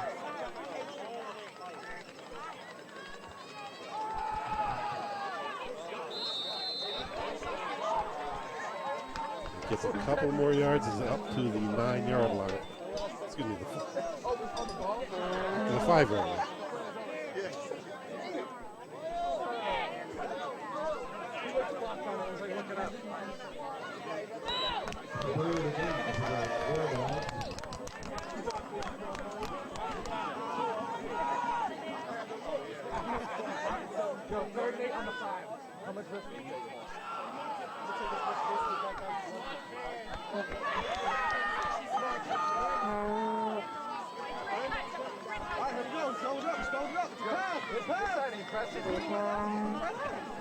Ross back, throws it. He is open.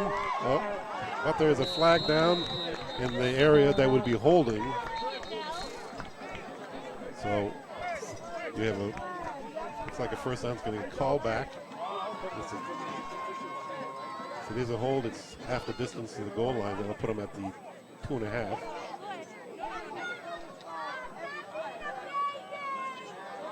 Hey, you guys see my truck? Look, let's sit here, sit on the ridge.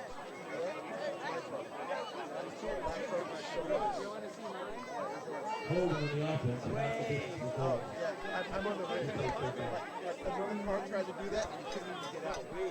So we got a 3rd down and 8. We need to get to the 14-yard line.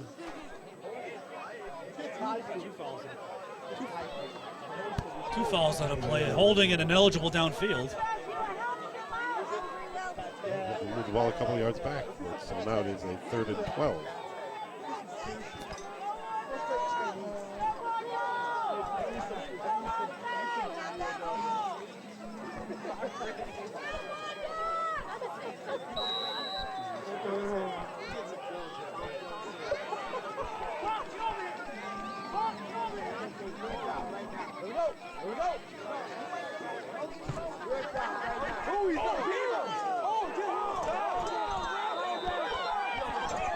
The blitz, he got the pass off just in time, but it went incomplete.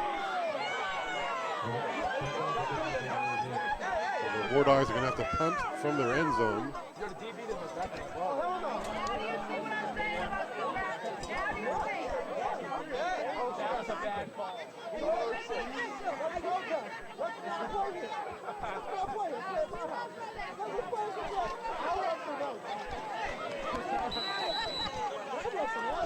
Javon Wilkins is deep for the Militia. I get to make the game. Breaking Tafe, who is one of their linebackers, is his up back. He sets a good block for him. So this is a dangerous area. Big screen that's just for you.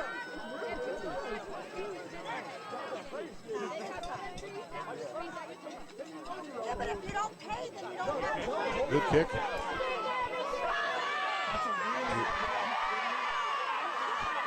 Oh, he put it on the ground.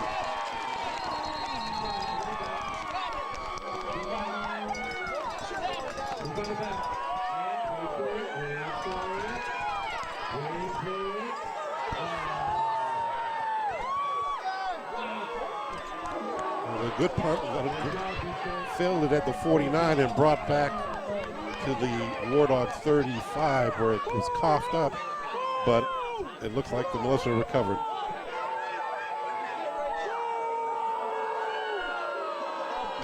I don't think the crowd agreed with that, but we'll have to go back and check it later on. We'll have to go back and check the tape. that puts the ball at the 33-yard line of the Wardogs with 8 minutes and 7 seconds left. Fans are not happy with the officials. Not happy. Militia ball, 1st and 10 from the Wardog 33. Down by 11, 8 minutes to go. Lionel Assi with the carry, picks up the first down. He's got to have it close to 100 yards if not over. 1st and 10.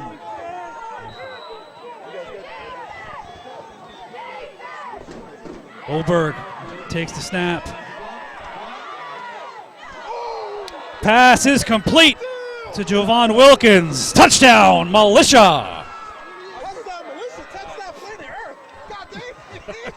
And the Gladiators are besides themselves. Great outstretch by Wilkins. Hey, that man jumped to the moon and came back with the ball. 17-yard pass play. Cuts the deficit. Interesting.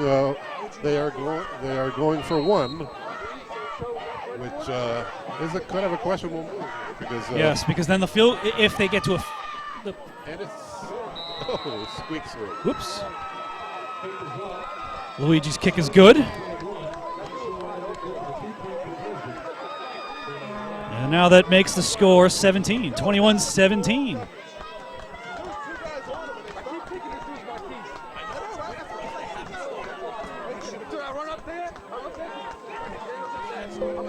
They'll have to score a touchdown now. That they have no choice. At least if they go for two and fail for two, then fail the two, then you have to kick. You'd have to go for a touchdown. But at least if you convert the 2 points, and now you can have Luigi Lovi, if back in field goal range, he did make that 43-yard one earlier, could come and try to tie the game. But won't matter now. Now they are down by 4. So Keep an eye on them because they're known to do some onside kicks.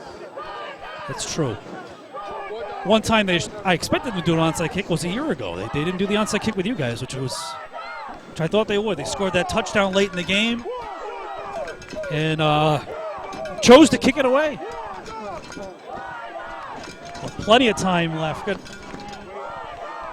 7.5 minutes to go in this game, and it's now the lead is down to 4 now for the Dogs.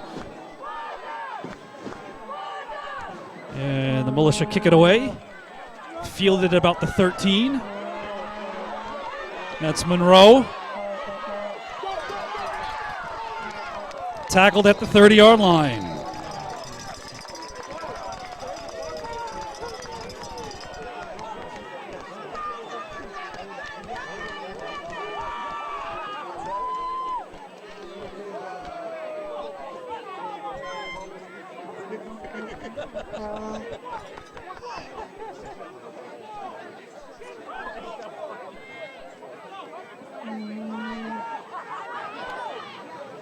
First down at the 30. 7:27.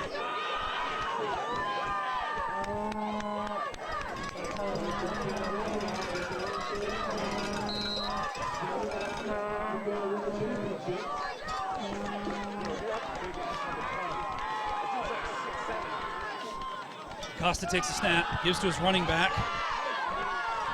picks up about 5.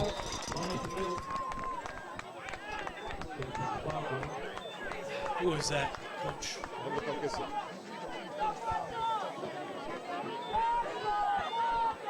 6 yards gain the play. It'll be a 2nd and 4 from the 36.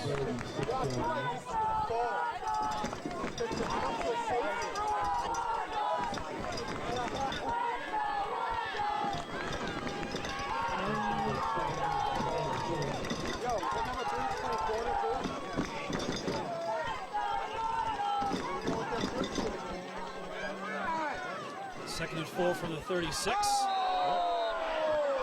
False start on the receiver to the far side. Out of the blocks a little too soon.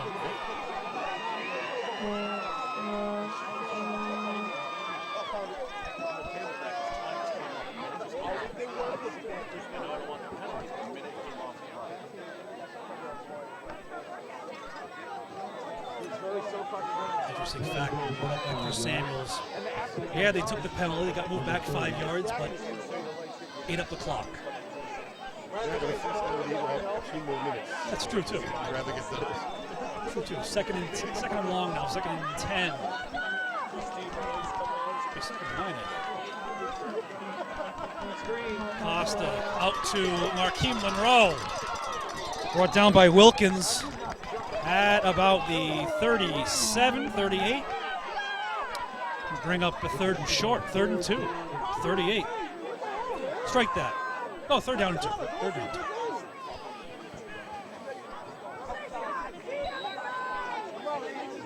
thing with the Wardogs, they have such a deep receiver corps that plays both corners and free safety receivers. They can rotate people in. You never know what plays they're going to do.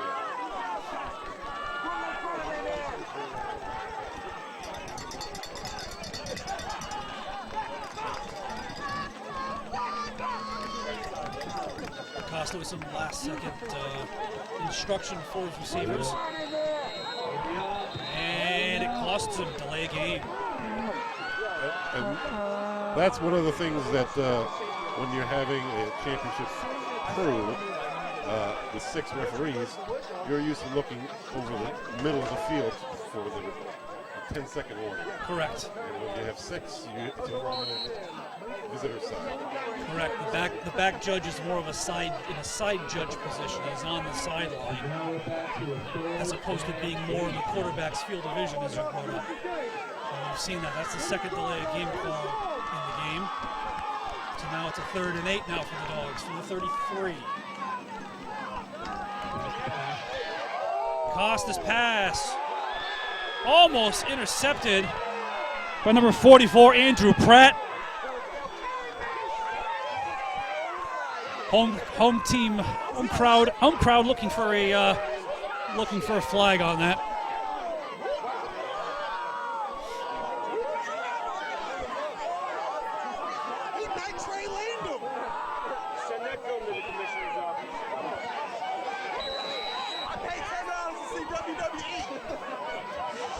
Hey, it's the best value in town, isn't that their slogan? That's Vince's slogan, though. I haven't seen a close on since the 80s. We'll get the ball back. Dogs punt it away. Wilkins awaiting the punt. And is tackled at the 30-yard line by Damon Bellion, who I think if the Dogs end up winning this game, he's got to be the MVP candidate. I would imagine so. He's responsible for 2 of the Wardogs touchdowns. He scored them himself, I should say. Down to this pretty much. It's now 4 minutes, 58 seconds to go, and they have to do 70 yards for a touchdown. I believe they have all 3 timeouts. Still a little early to worry about it, but they could eat up the clock for a game-winning drive if they wanted to.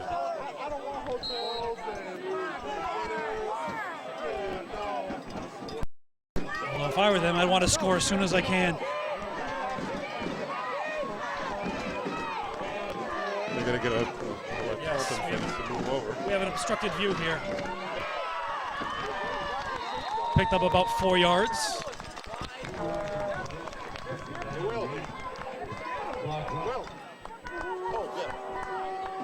Is this the scoreboard one? Yes. You're good right there.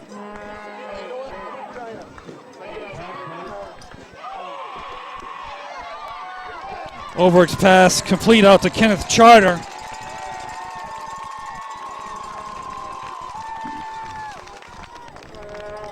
Give him forward progress, about a yard maybe. And it makes it 3rd and 5. 3rd and 5 from the 36. Clock is still running.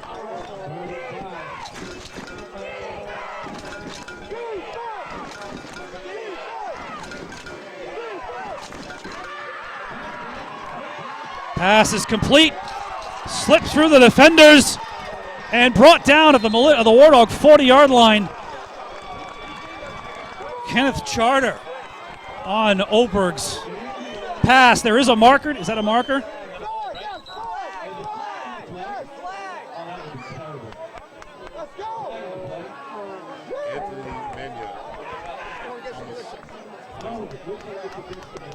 That was a potentially game-saving tackle. Yes. Block in the back on the Militia. Negates that nice play. And will make it a 3rd down and long. 3rd and about 15. Pushes the line of scrimmage back to inside the 30, down about the 27. Have to get to the 41 now to convert for a 1st down.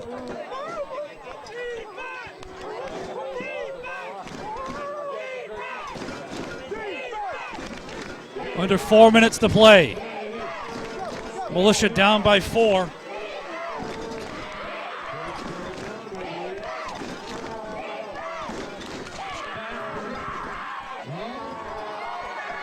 Pass is complete. It is complete. Who caught that, Coach? Looks like it was Charter again. 21? Is it 21?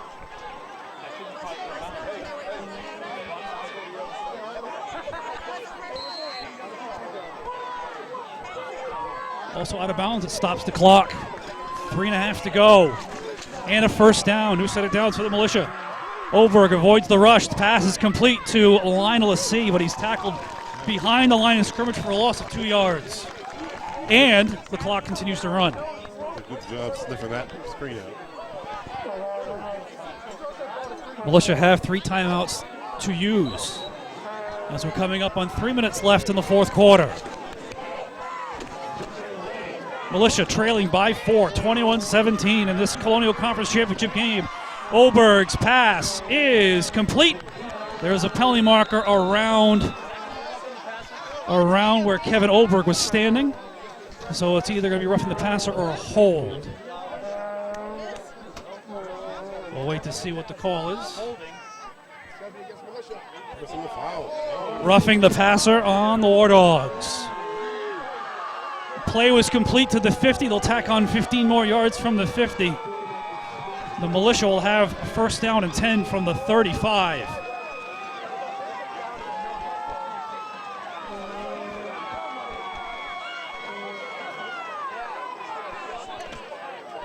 That was a big penalty. I thought, okay. My correction on the spot, I thought the pass was complete to the 50, but they walked it off to the 41.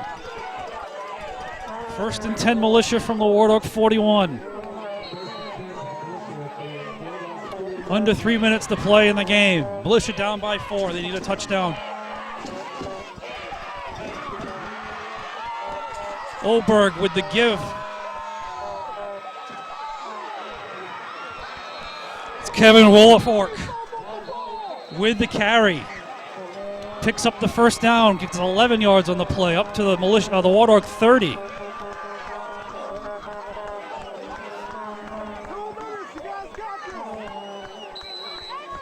Clock restarts after the chains are set. First and 10 from the 30. 2:35 and counting left in the game.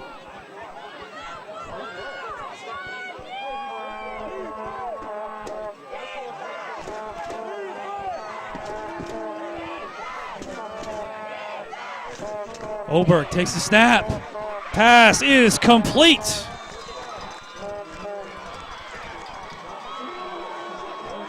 Picks up 10 yards on the first down. That was 87, Ryan Mack, on the receiving end of Oberg's pass.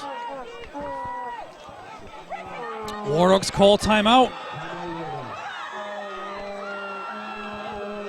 I believe that is their third. Is it their third and final or their second? I think that's their third and final.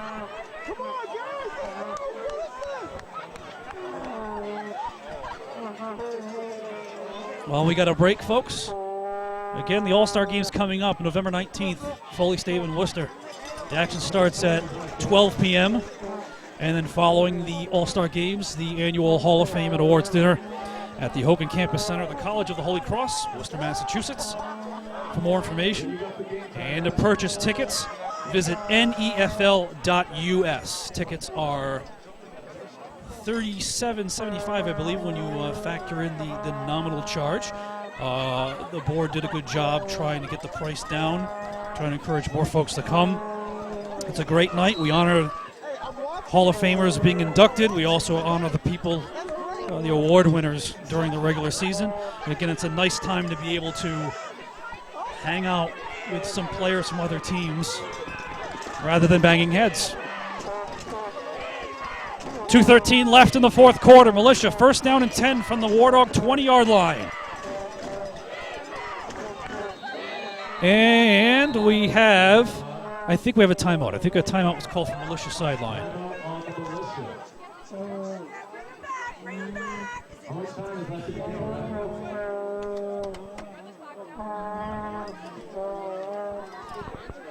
Militia used their first timeout.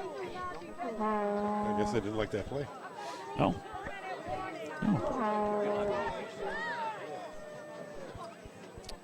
2:11 left in the game.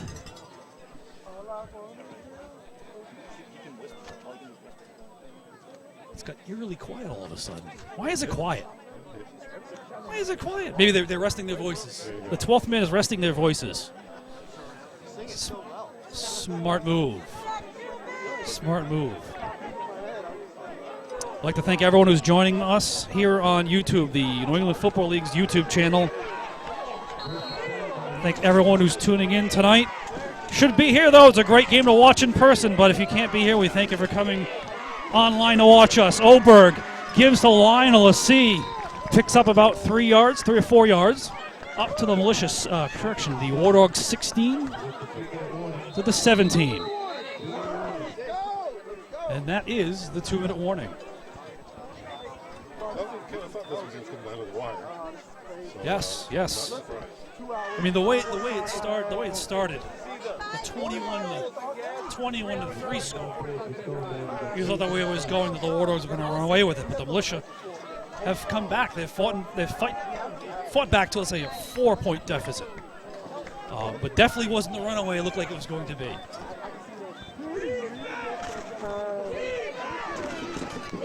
The Wardog 12th men come alive. 2nd and 7 from the 17 for the Militia. Oberg's going to keep it after faking to the fullback. Picks up 3 yards to the Wardog 14. And we have a Wardog player down.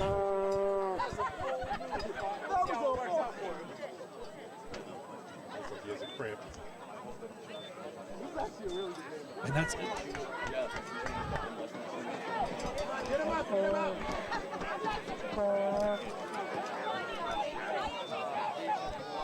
Come on, get him up.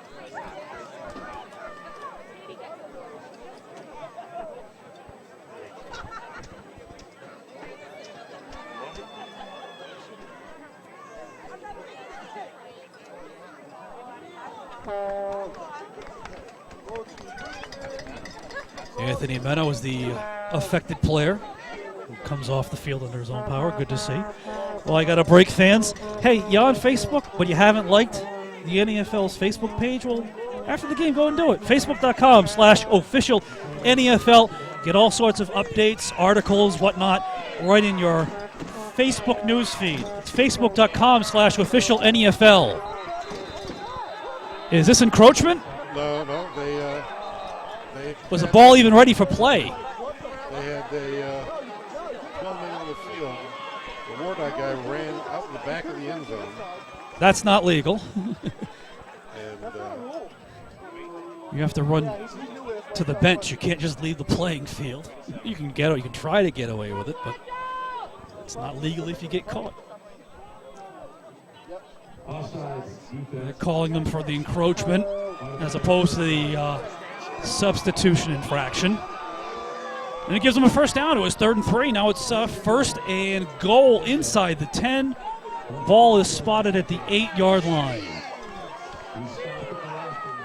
Minute 44 left. Militia, I believe, have 2 timeouts to use should they need to.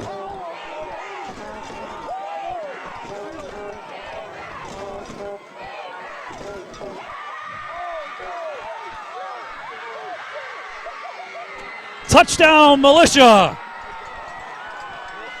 Kenneth Charter on the end around. 8 yards on the play, and the Militia have taken the lead with 1:38 to go in the 4th quarter.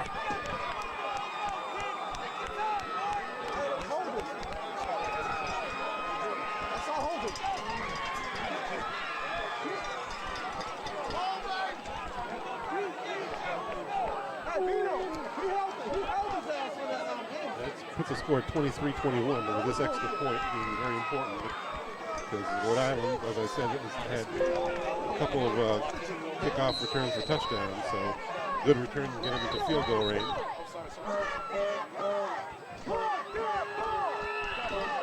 The Militia have called a timeout.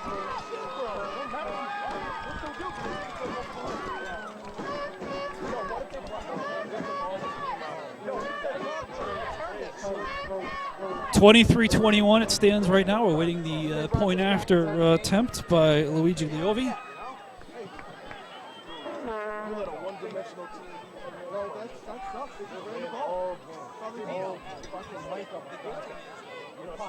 Now the question comes up. Now if this score holds and the Militia take the title, who will their MVP? Who will the MVP for them?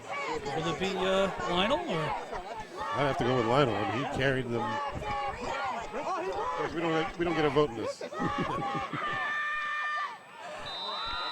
Leoi's kick is good. And it's now a 3-point lead for the Militia, who have been trailing the entire game. Now lead 24-21 with 1:38 left in the game. I believe the Wardogs they call a timeout when they check the PSI in the footballs. I believe they were charged a timeout for that. I'm not sure. Should have been an official's timeout. I have them down as having no timeouts, but they might have one left. Again, folks, thank you for tuning in, and a lot of you are tuning in here in the late closing moments of the game. We appreciate you checking in. This will also be available on YouTube later on demand if you want to watch it from the beginning or catch any of the spots you missed. Great plays so far. The Wardogs, defensive back, cornerback, Damian Bellion, 2 interceptions returned for touchdowns. Responsible. 2/3 of the Dogs scoring tonight. But the Militia have come back. Down 21-3 at one point after those 2 INT TD returns. Now they lead by 3.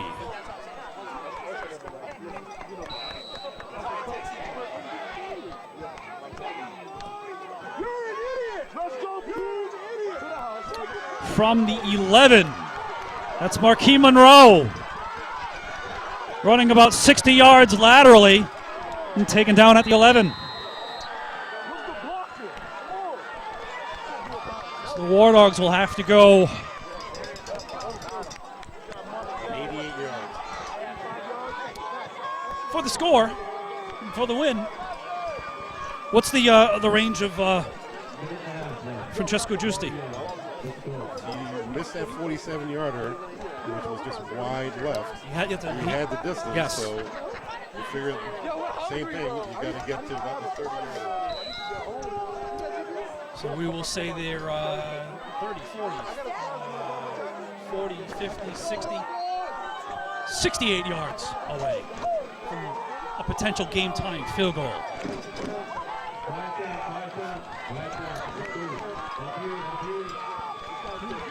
Militia crowd trying to be the 12th man on the other side of the field here. Nice contingent making their way from Danbury, Connecticut tonight. Costa's pass is complete. Up on the left hash mark. That's number 19. That's Damian Bellion. It's the Wardogs MVP.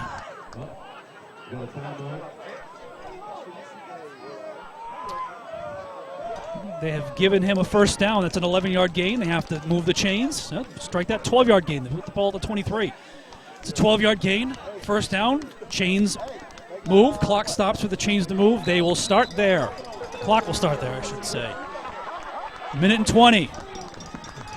Costas pass complete across the middle to Elliott Wright, and he's across midfield, out of bounds at the 50. Clock stops. 1 minute, 12 seconds left. Wardogs with the ball at midfield. So we're about 20 yards from that field goal range. The way things are going, I don't think we're going to get the field goal. I think we might get 6 instead of 3 here. Costa takes the snap.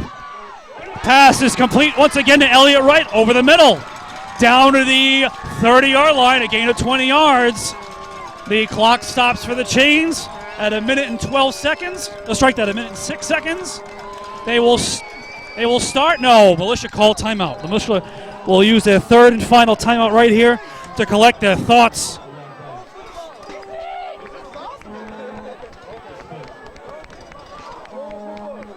Wardogs will have a 1st and 10 from the Militia 30.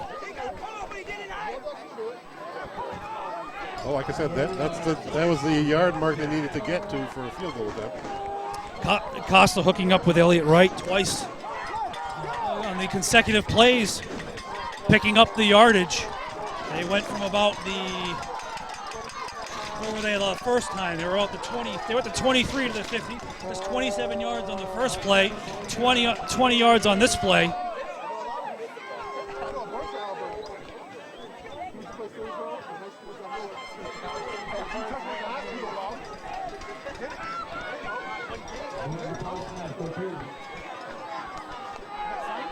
First and 10, Wardogs down by 3, 1 minute and 6 remaining in the fourth quarter. The ball on the Militia 30-yard line.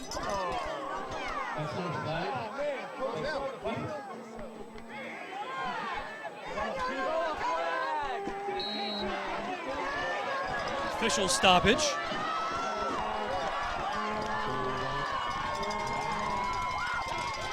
Costa's pass is complete to number 19, Damian Bellion.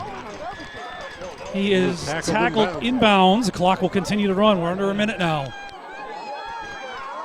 Marked him down about the 28, gives him 2nd and 8.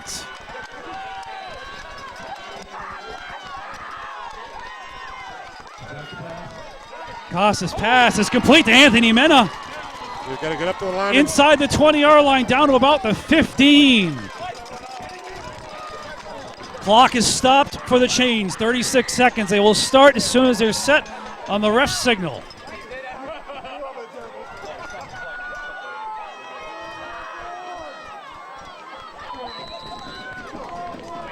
Costa spikes the ball, stopping the clock.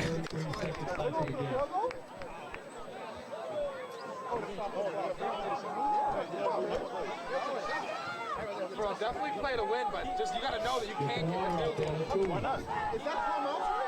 I don't know how many times I got. A lot of teams call timeout. Third year in a row, Coach. We've got a very good game here, very close game. Yep. Nope, not a blowout here. It's great. I hope the fans are enjoying it here. Hopefully the fans at home watching us on the YouTube live stream are enjoying it as well.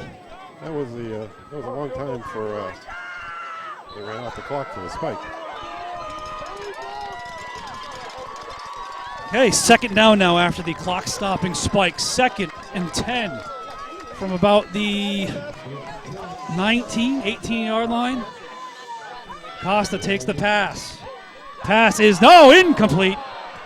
Out of the hands of Anthony Mena. That might not have been a bad thing because he would have been tackled inbounds short of the first down. Brings up 3rd and 10 now. 3rd and 10. So the wind is what wind we do have is blowing towards the end zone and to the right.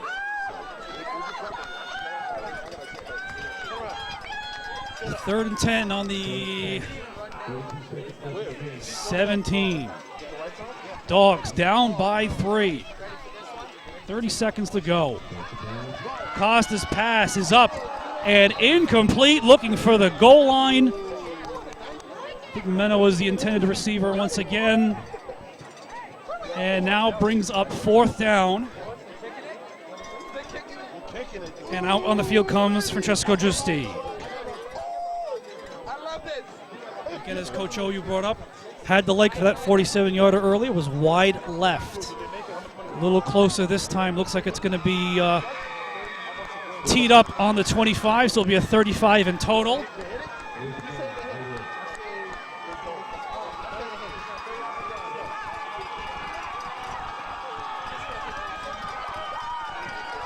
This is to tie it.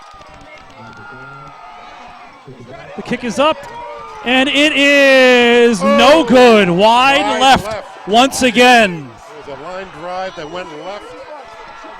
Wide left once again.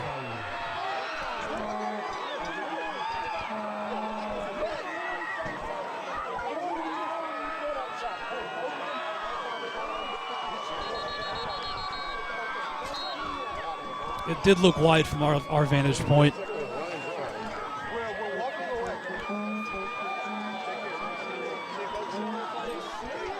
But the officials would have the best view of it. They're right under the uprights.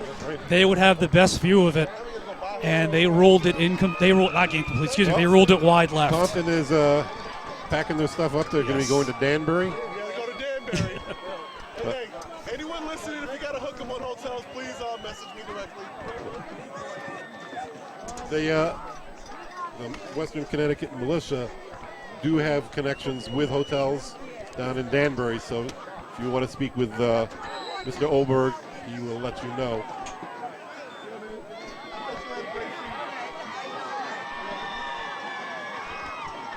And barring anything really, really unorthodox and really crazy, it looks like the streak has continued. The visiting team has once again come in and walked out with a Leo Lombardi trophy. Streak going back to 2013 when the Connecticut Panthers won their first title. They defeated the Maine Sabres up in Portland, Maine. And since then, the home team has not had the luck in the title game. All right, well, I'm going to leave you. Yes. To, relinquish the Lombardi trophy. Take that thing down to the field. I'd like to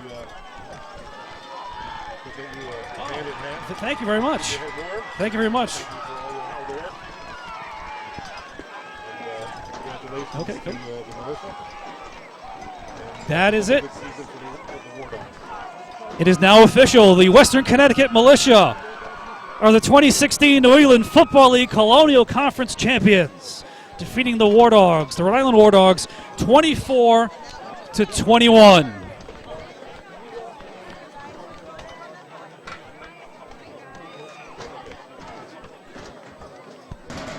Folks, we encourage you to stay here. We'll have the trophy presentation and the announcement of the game's MVP in just a few minutes from now. Thank everyone who tuned into this live feed here. We had a great game, down to the wire, just like our last two championship games.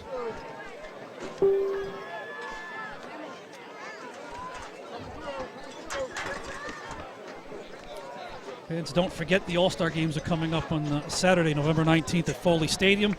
The Single A Conference, the Maritime Conference, begins the day at 12, followed by the AA, the North Atlantic Conference, at 2, and the Colonial Conference, the AAA guys, will be at 4. And that is followed by the annual Hall of Fame banquet and awards presentations. Again, Saturday, November 19th at 7 p.m. This year it's at the Hogan Campus Center on the College of the Holy Cross, also in Worcester, Massachusetts. Tickets are just $37. You can purchase them online. Go to the league's website, NEFL.us. To purchase your tickets, you have to purchase them in advance. It's a great day. We honor those going into the Hall of Fame, but also those outstanding players during the regular season.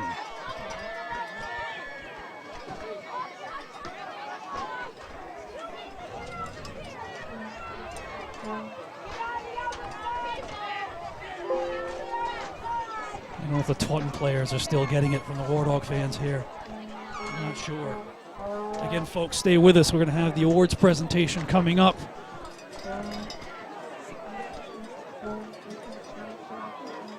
The board of directors, the New England Football League board of directors who are down on the field are the ones who vote in the MVP ballots.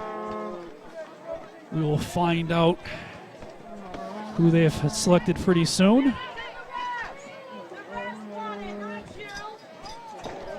Fitzy and Jeff Couture down there, as well as the league's vice president, Anthony Morganti. Again, best wishes out to league president Tom Teresi. Hopefully he's doing well, convalescing at home. Hopefully he was able to watch tonight's broadcast. Usually here every year. And what a good one it was. We'd like to thank everyone who joined in watching us. Very exciting game tonight.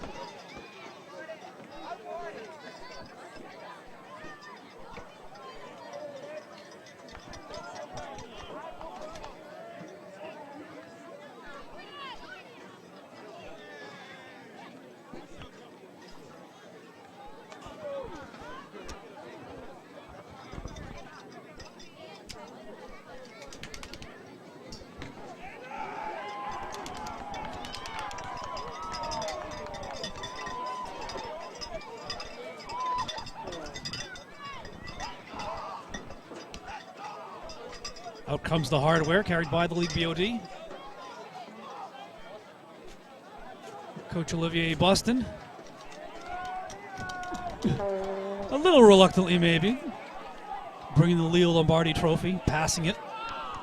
We'll be passing it to this year's champions. The Leo Lombardi Trophy, much like the NHL Stanley Cup, is a single trophy that's passed down to team after each year. The team's name is engraved on the plaques in front, and I believe this year's team will be the last team on the big plaques in the middle. I think they'll run out of space after putting the Militia's name on the big plate, so they have two small side plates they can fill. The Leo Lombardi Trophy goes all the way back to the league's beginning in 1994. This is the 23rd time the trophy will be awarded tonight, and for the fourth time in 6 years, the trophy will be going home with a Connecticut team.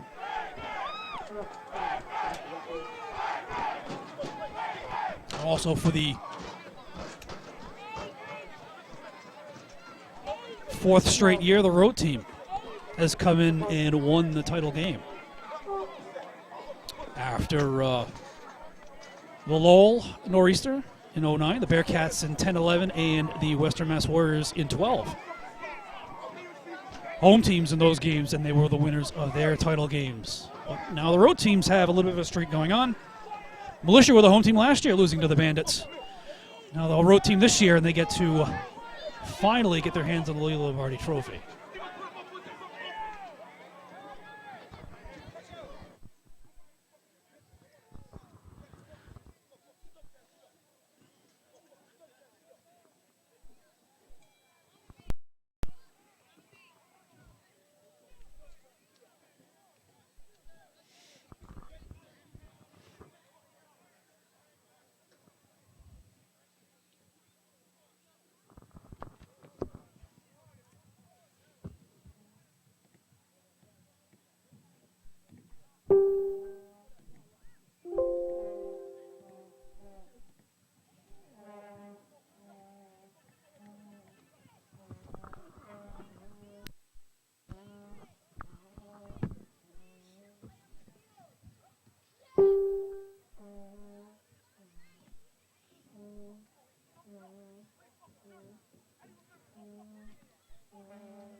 Looks like Coach Joe is the master of ceremonies for the awards presentation.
And they've just named the game's MVP. Militia running back Lionel Assi.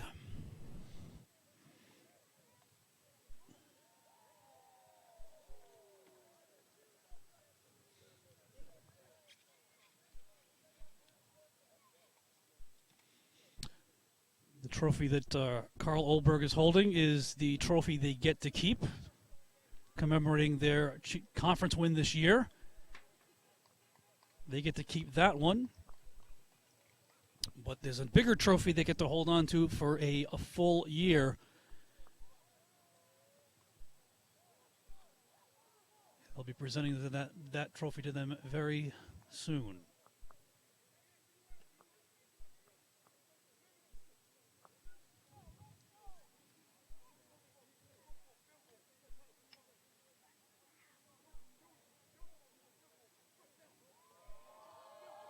There it is. The Leo Lombardi Trophy awarded for the 23rd time this year to the Western Connecticut Militia, 2016 New England Football League Colonial Conference champions.